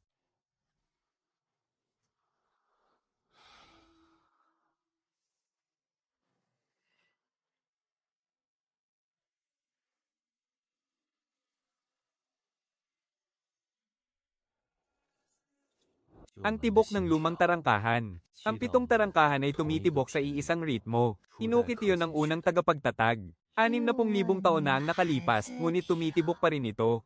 Ang nakatago sa loob ng selyo ay hindi isang ipinagbabawal na libro, kundi isang piraso ng kanyang kuko. Nasa kukong iyon ang kanyang huling tibok ng palso. Tumitibok pa rin ito ng selyuhan sa loob. Ikinandado ng selyo ang tibok ng puso. Sa unang pagkakataon sa loob ng 60,000 taon, may dumating para pakinggan ito. Bukas, papasok akong mag-isa. Manatili ka sa labas. Hindi maaari. Sabi mo natatakot ako. Kapag naalala ko na siya, ano na ang magiging ako? Walang magbabago sa iyo.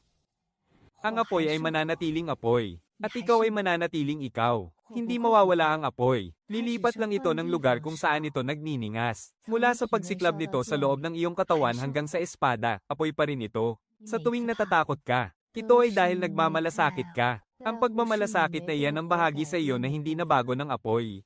Kahit nagniningas ang apoy sa loob ng 100 taon, ang bahaging ito ay nananatili pa rin. Walang magagawa ang takot. Hindi kusang magsasara ang tarangkahan dahil lang sa natatakot ka. Pero tama lang na matakot ka. Hindi dahil sa takot kang mamatay, kundi dahil natatakot kang kapag naalala mo na siya, malilimutan mo ang mga tao ngayon. Nakita ko na siya, sa nakaraang buhay. Kung talagang gusto kanyang palitan at alisin, hindi ka na niya bibigyan pa ng pagkakataong pumili. Nanatili siya para lang papiliin ka. Ako na ang pipili para sa'yo. Piliin mo ang ikawalong landas ng hangin at maghintay hanggang sa mag-umaga. Ngayong gabi, ikaw pa rin ang lingdo ng henerasyong ito. At bukas, bukas ka na maging tagapagmana niya. Hindi baling hindi nakakakita ang mga mata mo. Hindi ko naman gustong mukha ko ang tandaan mo, kundi ang mararamdaman at mahahawakan ng mga kamay mo. Hindi mo ito malilimutan at hindi ito matutupok kahit ng apoy. Hindi ka ba natatakot na baka maging ibang tao ako? Ibang tao ka naman na talaga ngayon. Mula nang lumabas ka sa ipinagbabawal na lugar, sa unang araw pa lang, iba ka na. At kung maghihintay pa ako ng isa pang araw, magiging iba ka na naman. Walang pinagkaiba yun. Sasabihin mong walang pinagkaiba yun. Oo. Dahil kahit paano ka magbago, ang ritmo ng pagtapik mo sa palad ko ay hindi kailanman magbabago. Tatlong mabilis, isang mabagal. Tulad ng pagbuhos ng tsaa. Kahit sa pera para sa patay, kailangan mo pa ring magsilbi ng tsaa ng ganoon. Ganoon din ang ritmo kahit sa pera para sa patay. Wala kang kinatatanimang lumang galit. At bakit naman ako magkakaroon? At paano mo naman malalaman kung nagsisinungaling ako, hindi ba ako mapagkakatiwalaan? 20 taon na akong nagmamasid sa mga tao. Ang taong nagsisinungaling, gumagalaw muna ang gilid ng labi. Unang bumabaluktot ang mga daliri. At sandaling humihinto ang kanilang paghinga. Ang pilat na iyan sa mukha mo ay 100 taon nang nasunog para tulungan kang makita ang katotohanan sa likod ng pagbabalat kayo. Pero ang mga mata ko, ipinanganak na nakakakita na agad. Nakatipid ako ng 100 taon. Maitim ang pilat sa mukha mo. Ang pinakamaitim na kulay na sumasabay sa pintig ng iyong puso. 800 taon na ang nakalipas. Noong pumasok ang huling henerasyon sa ipinagbabawal na lugar, nag-iwan ako ng 2 mangkok. At nang lumabas siya, pareho silang puno. Pero sa pagkakataong ito, mawawala ng laman ang mangkok ko.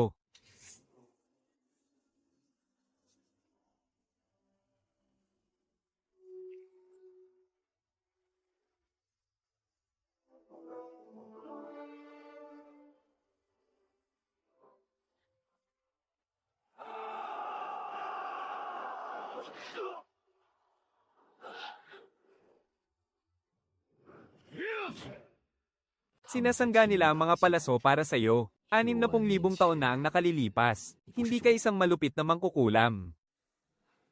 Ikaw ang bagay na ibinuwis nila ang kanilang buhay para lang maprotektahan.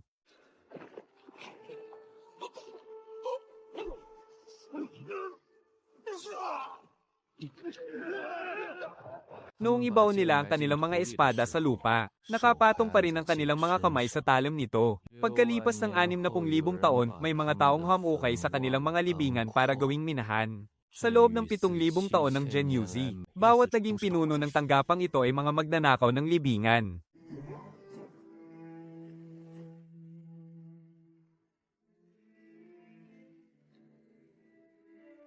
Bulag ka rin pala.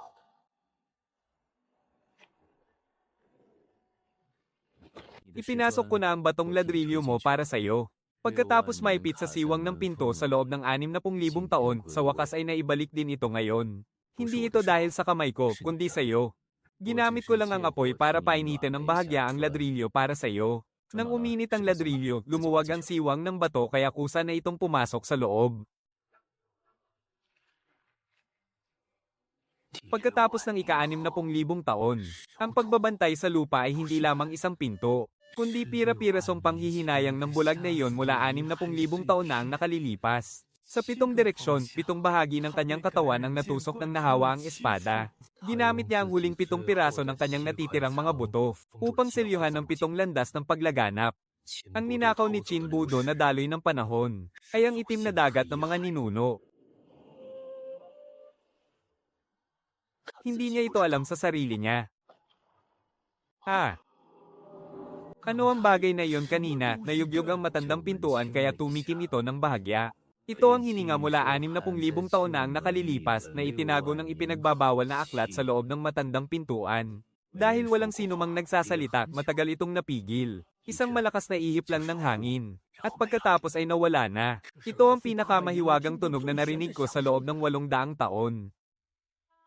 Ano ang nanginginig sa loob? Tumitikim lang ang matandang pintuan. Ang hanging selyado mula 60,000 taon na ang nakalilipas. Ngayon lang nailabas sa unang pagkakataon. Tuyo ang huling hininga ng unang pinuno.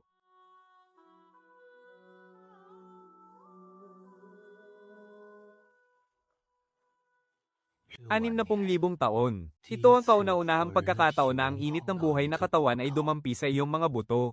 Hindi ito dahil sa paggalang sa iyo, kundi upang painitin lang ang iyong mga buto para sa iyo. Sino ang kausap mo kanina? Ang mga natitirang buto ng unang pinuno ay nanatili sa loob ng pinto ng 60,000 taon. Malamig ang kanyang mga buto. Kaya ginamit ko ang puting apoy para painitin ang mga ito. Narinig ba niya? Nanginginig ang mga buto, hindi dahil natatakot siya, kundi dahil unti-unting uminit ang dati niyang nanlalamig na katawan. Ang mga butong 60,000 taon ng malamig, ngayon lang muling nakaramdam ng init ng isang buhay na tao. Nanginginig siya, pero nang uminit na, nag-iba na ang kanyang pulso. Mula sa napakabagal at tila nagyelong panginginig, ay naging isang buhay na pulso. Sa kaibuturan ng kanyang mga buto, nanatili pa rin ang pulso nung nabubuhay pa siya 60,000 taon na ang nakalipas. Noong nabubuhay pa siya, sadyang mababa ang temperatura ng kanyang katawan. Mas mababa ng 1 grado kumpara sa normal na tao. Paano mo nalamang mababa ang temperatura niya noong nabubuhay pa siya? Ito ang sarili niyang temperatura na iniukit ng unang ninuno sa tabletang bato. Nang bumaon ang kanyang mga kuko sa mga siwang ng bato, mas mababa pa ang temperatura ng bato kaysa sa kanya. Nang hampasin niya ang tansong kampana, mainit ang tanso nito. Pero matapos niyang hawakan, bumaba ito ng kalahating grado. Sa tuwing hinahawakan ko ang tansong kampana, nararamdaman ko ang mababa niyang temperatura. Alam ko na. Ang nasa loob mo ay hindi dugo, kundi temperatura. Ang naaalala mo ay hindi ang kanyang mga bakas ng daliri o ang kanyang sulat kamay, o maging ang tibok ng kanyang puso. Ang naaalala mo ay ang mababa niyang temperatura, tama ba? Kaya naman sumisipsip ito ng hamog. Para sa isang taong mababa ang temperatura ng katawan, lahat ng kanyang hawakan ay pakiramdam niya ay napakainit. Kaya naman napakagaan ng hawak niya sa tansong kampana. At maging ang tabletang bato ay napakagaan din ng hawak niya. Maging ang pagtulak sa mga laryong bato ng ilagay ang lumang pinto ay napakagaan din. Hindi dahil wala siyang lakas.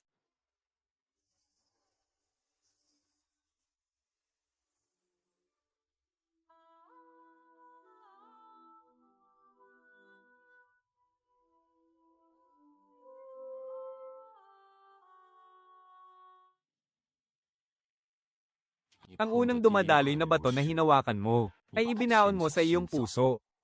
Kaya ang sining ng espada at ang buhay mo ay naging magkasama na. Ang pagsunog sa sining ng espada ay parang pagsunog na rin sa buong pagkatao mo, hindi ba? Ang dumadaloy na bato ang unang bagay na hinawakan ko. 70,000 taon na itong nag-ugat sa loob ng aking katawan.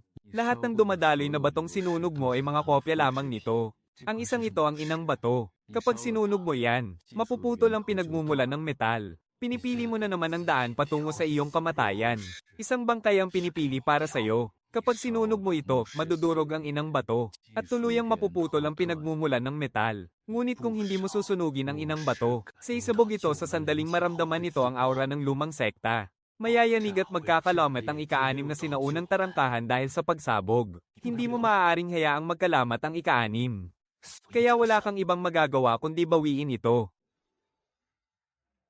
100 taon na ang nakalipas nang hawakan ko ang unang mahiwagang bato. Ang lasa ng metal ay hindi katulad ng lason. Para itong candy. Noong unang beses ko itong sinubukan, inisip ko na babawasan ko na lang sa susunod. Chen Yusi, sa loob ng 7,000 taon. Ganito rin ang naging tingin ng bawat naging Panginoon. Hindi ako ang una, pero ako na ang huli. Noong nagtatago ka sa loob ng aparador, narinig mo ba ang paghinga niya? Hindi mo ito narinig. Dahil binibilang mo ang sarili mong tibok ng puso. Takot kang marinig niya ang pagtibok nito. Hindi dahil takot kang mabaigo siya sa'yo, kundi dahil takot kang marinig niyang natatakot ka. 3 beses niya akong hinanap.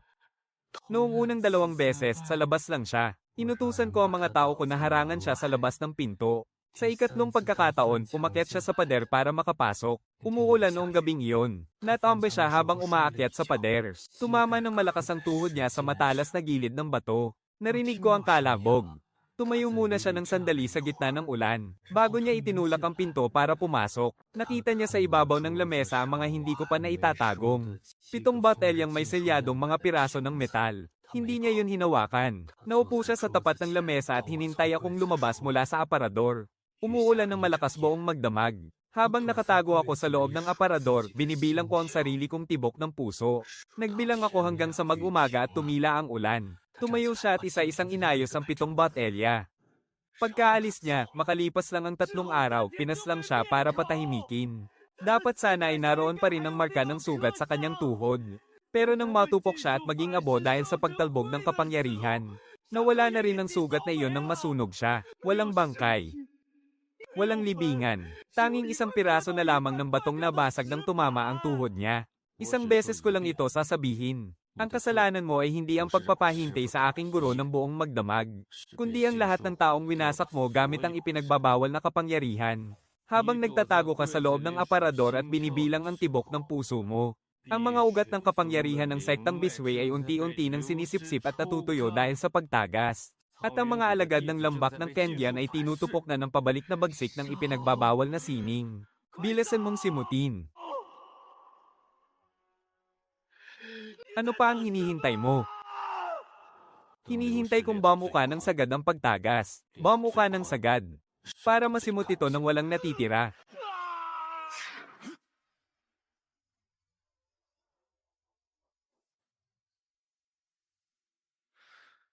Ang pagtagas na ito ay isang selyo noong una, na ginamit lang ng tao bilang sandata. Ngayong bumabalik na ito sa kanyang pinagmulan. Babalik din ito sa loob kapag isinara na ang pinto.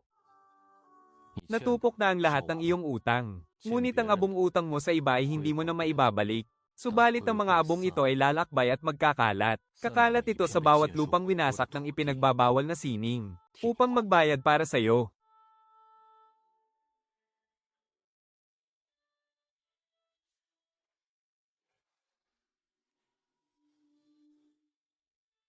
Guro, doon sa tapat ng ika-8 lumang pintuan na hinarangan mo noon, ngayon ay gagamitin ko ang iyong batong pantinta, upang harangan ng Panginoon ng hangin ng ika-600. Lihim ang iyong hinarangan. Ngunit ang aking hinaharangan ay ang kahihinatnan. Naharangan na silang pareho.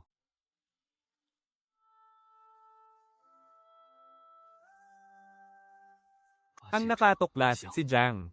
Ang unang pinuno ng koanihan ng utang sa pag-ibig, kung saan naroroon ang pinagmulan. Sa ika-7 palapag sa ilalim ng Jigsaw, ay buhay pa rin at naroon.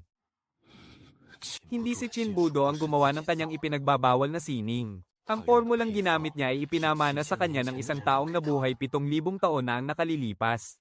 At ang taong iyon ay buhay pa hanggang ngayon. Isang mag-aaral lamang niya si Chin Budo.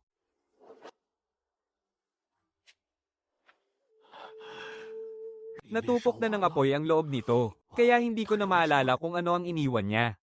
Isang malaking kawalan. Ngunit may natitira pang isang tansong anteng-anteng, kung saan nakaukit ang pangalan ng unang pinuno ng koanihan, si Jiang.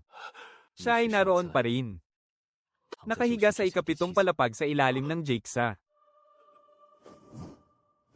Hindi ito dahil sa pagsisisi o sa pagpili ng mabubuhay. Hindi sa gusto niyang manatili, kundi dahil wala na siyang maiiwan. Dahil ang manatili ay nangangahulugan ng pagsabog, ng pagtupok sa buong katawan hanggang sa maging abo.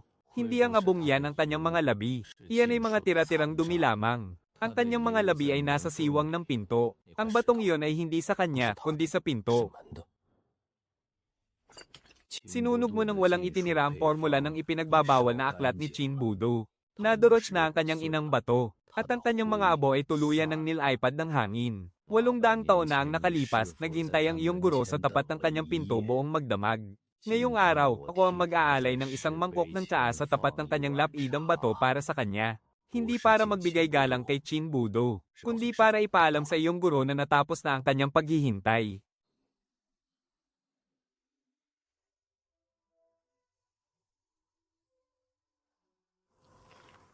Ang huling hiningang pinakawalan mo ay nanatiling nagyelo sa iyong mga buto sa loob ng 60,000 taon. Ngayong araw, ako na ang magtutunaw ng yelong iyan para sa iyo. Hindi ko susunugin ang iyong mga buto, kundi ang yelo lang. At kapag natunaw na ito, muli nang makakahinga ang iyong mga tadyang.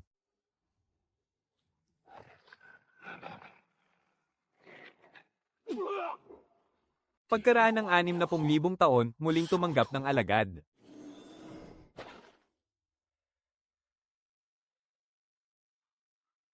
Ang unang henerasyon, ang Selyong Ke. Ang nakaraang henerasyon naman ang nagpinid sa pinto. Inilapat ng guro ang mapa ng disenyo. At ako naman ang humawak sa patungan ng selyo.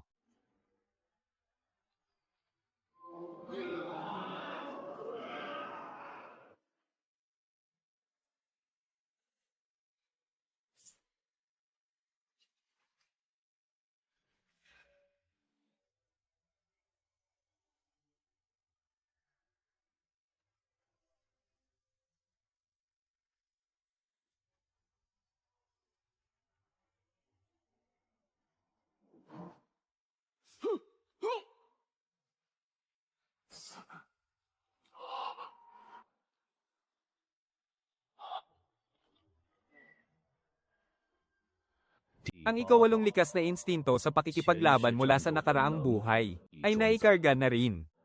Ang pagnanasa sa kayamanan ay umaabot ng 100,000 li.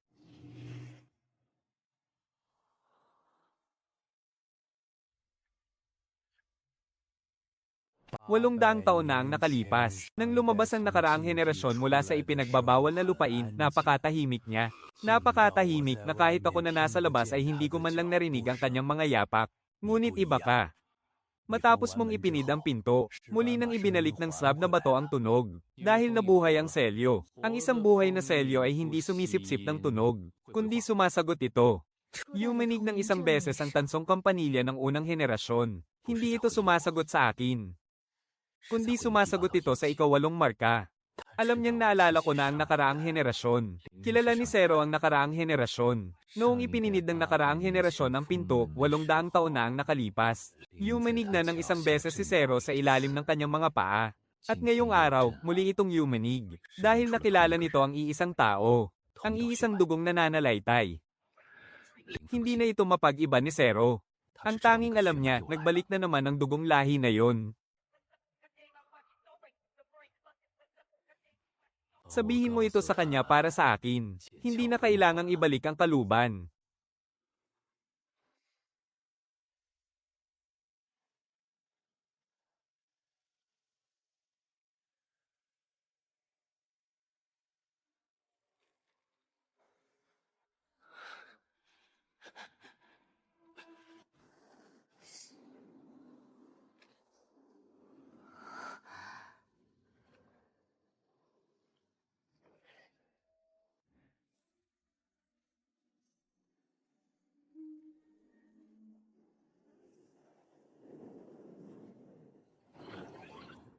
May tumatagas na pulbo sa likod bundok ng sekta ng banal na espada. Ang lumang dugtungan ng pormasayo ng sekta ng luntiang tubig. Lahat ay pawang mga lagas na dahon na lamang.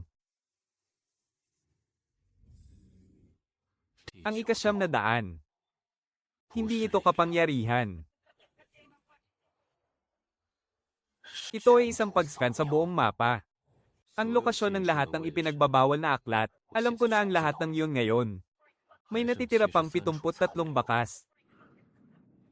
Bago sumikat ang araw bukas. Dapat malinis na ang lahat. Narinig ko sa labas ng ipinagbabawal na lugar ang mahabang taginting ng metal. Hindi ito mata ng isda, kundi ang kaluban. Ano ang sinasabi ng tumataginting na kaluban? Kinikilala na nito ang kanyang Panginoon. Ang mga guhit panday ng unang henerasyon. Ang mga yupi mula sa nakaraang henerasyon. Ang natitirang init ng general. At ang sarili kong palad. Sabay-sabay na nagising ang 4 na marka. At ano ang mangyayari pagkatapos niyang kilalanin ng kanyang Panginoon? Isang malawakang pag-scan sa buong mapa. Alam ko na ang lokasyon ng lahat ng ipinagbabawal na aklat. May natitira pang 743 bakas. 733 lugar ang susunugin mo mag-isa. Dapat malinis na ang lahat bago sumikat ang araw bukas.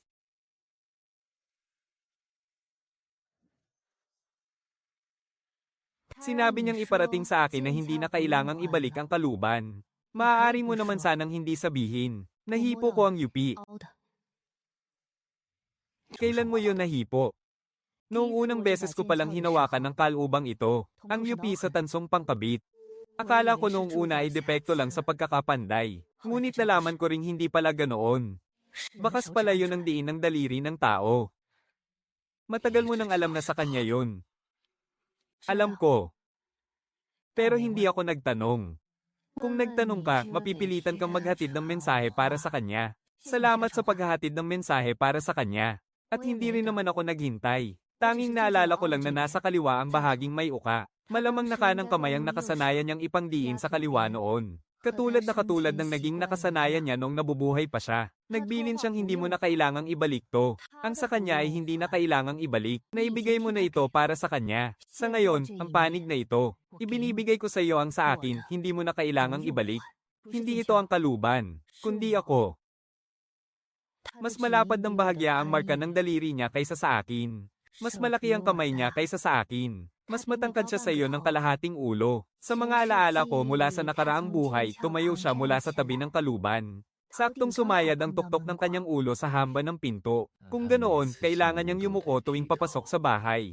Ang ikasyam na landas ay hindi kapangyarihan. Ito ang natira matapos tupukin ng apoy ng nakaraang henerasyon. Ang tanging bagay na hindi nasunog. Kalahating piraso ng tanso, kalahating selyadong alaala. Kailanman ay hindi kailangang ibalik ang kaluban. Noon, bago siya umalis, inilagay niya ang kaluban kasama ang espada sa kanyang mga kamay. Ang tansong kampanilya na pinanday ng unang henerasyon. Ang kalubang hinawakan ng nakaraang henerasyon. At ang yuyan na aking pinanday ngayong araw. Silang lahat ay nagmula sa iisang ugat ng tanso. Sa loob ng 60,000 taon, ang nagbago lamang ay ang taong humahawak sa tanso. Ngayong araw, ang ikatlong tao naman ang humawak sa tanso. Sa loob ng 60,000 taon, ang bantay ng piitan ay nakahiga sa kama na nababalot ng kadiliman. Nag-iisa niyang sinasupil ang pinagmulan ng ipinagbabawal na sining.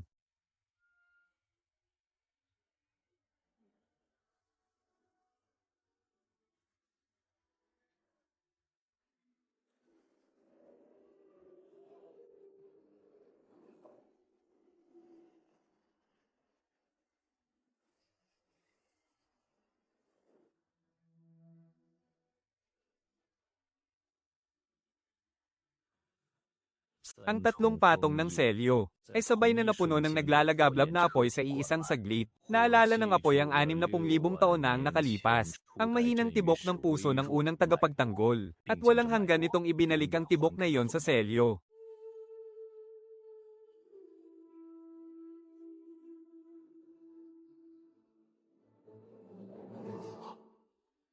Tuluyan ng magsasara ang piitan sa loob ng siyam na lupain. Ang lahat ng katawang nakasalamuhan na ng ipinagbabawal na sining. Ang mga natitirang bahid sa loob nito ay sabay na tutupukin sa mismong segundong ito. Ang apoy ng piitan ay hindi na kailanman aapaw.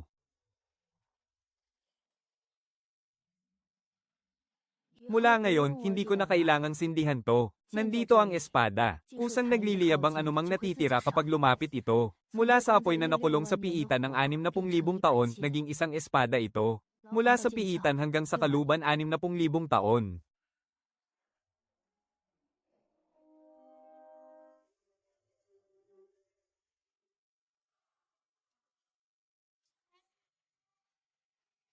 Ipinasok mo ang lahat ng apoy sa espada nang walang itinira sa iyong sarili. May naiwan naman. Doon sa loob ng kaluban. Malamig ito kapag hawak mo. Kung malamig, ibig sabihin ay nandyan pa rin ang apoy. Aalis na ako. Pero bago siya umalis, binigyan niya ako ng marka. Ibig sabihin, ginamit niya ang aking katawan ng 100 taon. At ngayon, ibinabalik na niya ito sa akin. Kanya ang marka.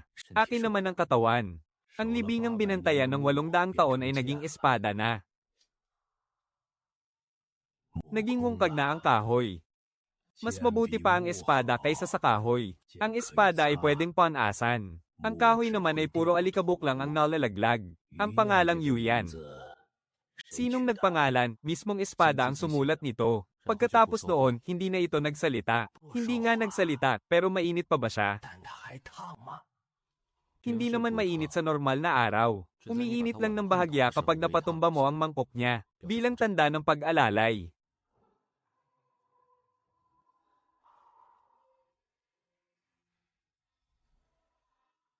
Noon, ang apoy ay isang sandata. Ngayon, siya na ang dugo. Hindi sa pamamagitan ng pagsunog, kundi sa paglilipat. Ang paglilipat ng bakas ng alak sa espada. Ang espada ay magiging halimaw bago maging usok. Nawala na ang bakas ng sunog sa iyo. Lumipat na ito sa espada. Kumalat ang balita. Dumagsa ang mga naghahangad ng bangkit mula sa buong lupain ng Kyushu.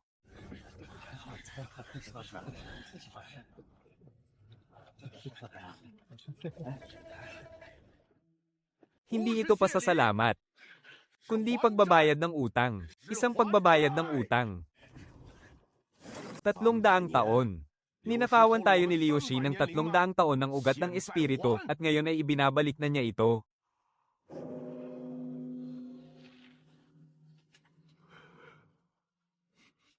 Tinanggihan niya ito at sinabing, sapat na ang nakuha ko. Ipipilit ko pa ring mag-iwan. Kaya ibubuhos ko ang 70 taon na ito sa espada. Nais kong PWE.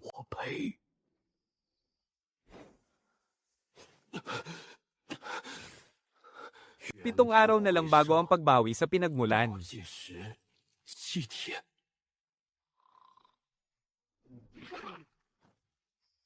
Si Genyu, ang orihinal na pinunong general ng mga Thread, nawala ang kontrol sa pamanang kapangyarihan ng metal. 12 sa 72 nagtataglay ng sinaunang kasulatan ang sabay-sabay na nagpalabas ng lakas. Sa pamamagitan ng mga natitirang marka sa loob ng kanilang katawan, tinutunto nito ang sentro ng hangganan. Ibalik mo sa akin, dumating ka na pala. Patay na si Qin Budo. Nadoroch na si Liu Shi at nagwawala na ang 9 na sekta. Sinunog mo ang 7,000 taon ng aking mga datos sa eksperimento. Ibalik mo na sa akin ngayon ang tansong agimat. Kaya kung sunugin si Qin Budo. Kaya kung durugin si Liu Shi. At kaya kung tatapan ng 7 sinaunang kasulatan. Ang eksperimento mo 7,000 taon na ang nakalipas. Ay panggatong lang din sa harap ko. Panggatong. Alam mo ba kung ano talaga ang batong pinagmulan? Isinilang ito kasabay ng banal na apoy.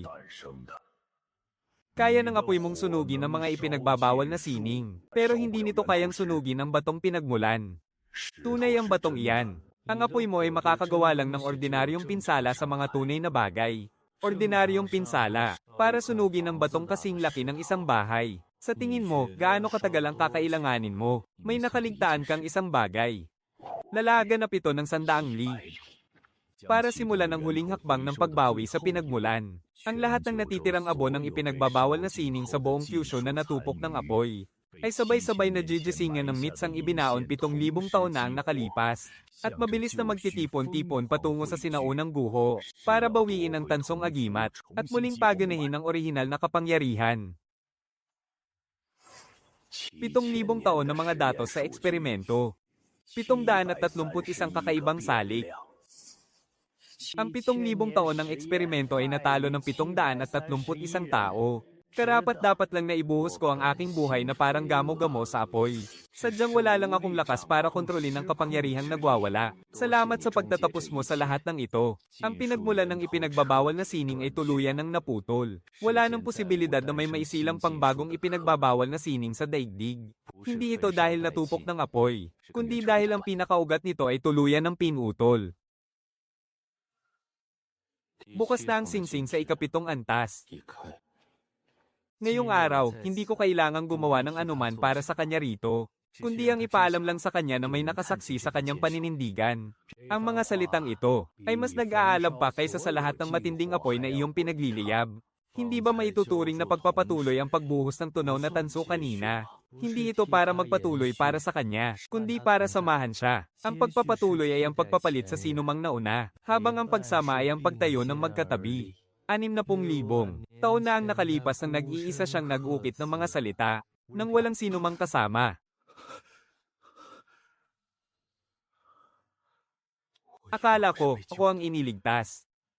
Pero sa huli, nagligtas din pala ako ng iba. Iyon ang marka noong nilalabanan ng mga gintong titik ang pinagmulan. Ang marka ng apoy na umaagos pabalik mula sa espada patungo sa loob ng kanilang katawan.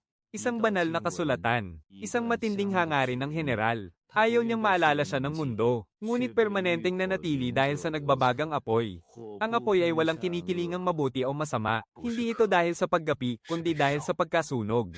Ang masunog at ang magapi ay iisang bagay lamang. Matamis. Sa loob ng 60,000 taon, ngayon lang ito hindi naging mapait. Matapos maglaho ang pinagmulan ng general, lahat sila ay tuluyang naglaho mula sa Gyusho. Dahil nakakulong na sila doon, hindi na kailangan pang bantayan.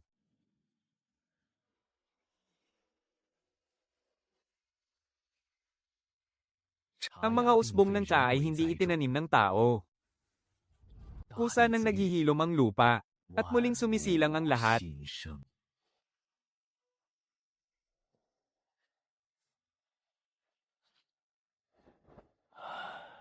Wala akong pinanood na tao ngayon. Buong araw ko lang pinagmasdan ng malawak na taniman ng tsaa. Hindi nagsisinungaling ang tsaa, pero hindi rin ito nagsasabi ng katotohanan. Humihinga lamang ito sa pagitan ng ating mga daliri. Hindi ito isang ipinagbabawal na sining, kundi dahil lamang sa paglawak sa init at pagliit sa lamig. Tapos na silang mag-usap. Anong sinabi nila? Sinabi ni Tongling, maaari nang tumigil pagkatapos ng 60,000 taon. Sinabi naman ni Yuyan, sige.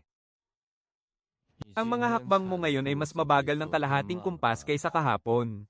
Dahil masyado kang mabilis maglakad kahapon, hindi kita masabayan. Kaya dahan-dahan ang lakad ko ngayon. Huwag naman masyadong mabagal. Kaya kung sumabay basta normal lang ang bilis. Ang huling tungkulin ng matandang ito ay ang bigyan ng pangalan ng simbolo sa noo ni Lingdo. Kahit hindi ito bumangon, magkakaroon pa rin ito ng pangalan. Ang pangalan nito ay Xiaowan, hindi tapos ng masunog. Iyon ay dahil talagang hindi na kailangang magpaapoy pa.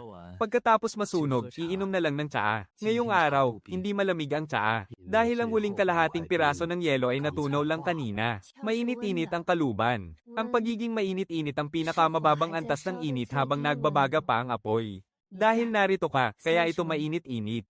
Kung wala ka narito, magsisimula na itong lumamig, gaya ng isang ordinaryong bakanteng sisidlan. Kaya naman, laging mainit-init ang kaluban ng iyong mga litid. Ito ang nagpapatunay na narito ka pa. Ibinalik na sa akin ang apoy. Hindi ito simpleng ibinalik, kundi isang pagpasa. Ginamit ko ang katawan mo sa loob ng 100 taon. At bago ako umalis, ibinalik ko sa iyo ang init ng iyong katawan. Nanahan ng kaluban sa bawat antas ng iyong init. Malamig man, napakainit, o katamtaman lang. Ngayong araw, hindi na babaguhin ng kaluban ang temperatura mo. Dahil hindi na kailangan ng kamay mo na iayos pa ito ng kaluban para sa iyo. Ang utang ko sa iyo ay binayaran na niya gamit ang markang ito. Wala siyang utang sa akin. Sa akin ang pamamahala sa mga taniman ng tsaa. Ang espada naman ay pinapangalagaan ni Su Shijia. At ang bantayog ay sa pangangalaga ni Senior Jiang. Ano naman ang pinapangalagaan mo? Ako ang namamahala sa pag-inom ng tsaa. Kapag lumamig ang tsaa, kailangang lagyan muli ang mangkok. Kapag nabakante ang langit, at kapag natamba ang baso, kailangang itayo. Hindi lang ito tungkol sa tsaa, kundi sa mismong mesang ito. May 4 na mangkok sa ibabaw ng mesa. Ang sa iyo, ang kay Su Shijia, ang kay Senior Jiang, at ang sa akin. Narito ang lahat ng 4 na mangkok, kaya naman hindi lumalamig ang tsaa.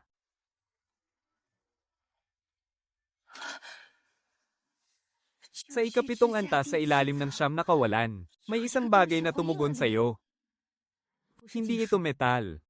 At hindi rin ito isang pagkukunwari. Ang frequency ng panginginig niya ay kaparehong-kapareho ng kay Zero. Resonant siya ba yun? Kung hindi, ano ito? May naghintay sa pinakamalalim na bahagi ng 60,000 taon. Hindi ang makalabas ang hinihintay niya, kundi ang may dumating. Naghintay si Zero ng 60,000 taon para lamang makatanggap ng isang alingawngaw. Ang alingawngaw na iyon ay hindi mga salita, kundi isang frequency ng panginginig na kaparehong-kapareho ng kay Zero. Ibig sabihin yun, andito ako. 60,000 taon. Bago niya sa wakas narinig ang, andito ako. Tama. Sapat na.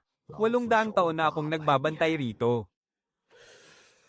At ang huling hit-hit ko ng usok ay hindi para sa sarili ko, kundi para kay Meileng. Ang bagay na tumugon kay Zero. Sa tingin mo, sino ang hinihintay niya? Ang susunod na taong makakarinig sa kanya.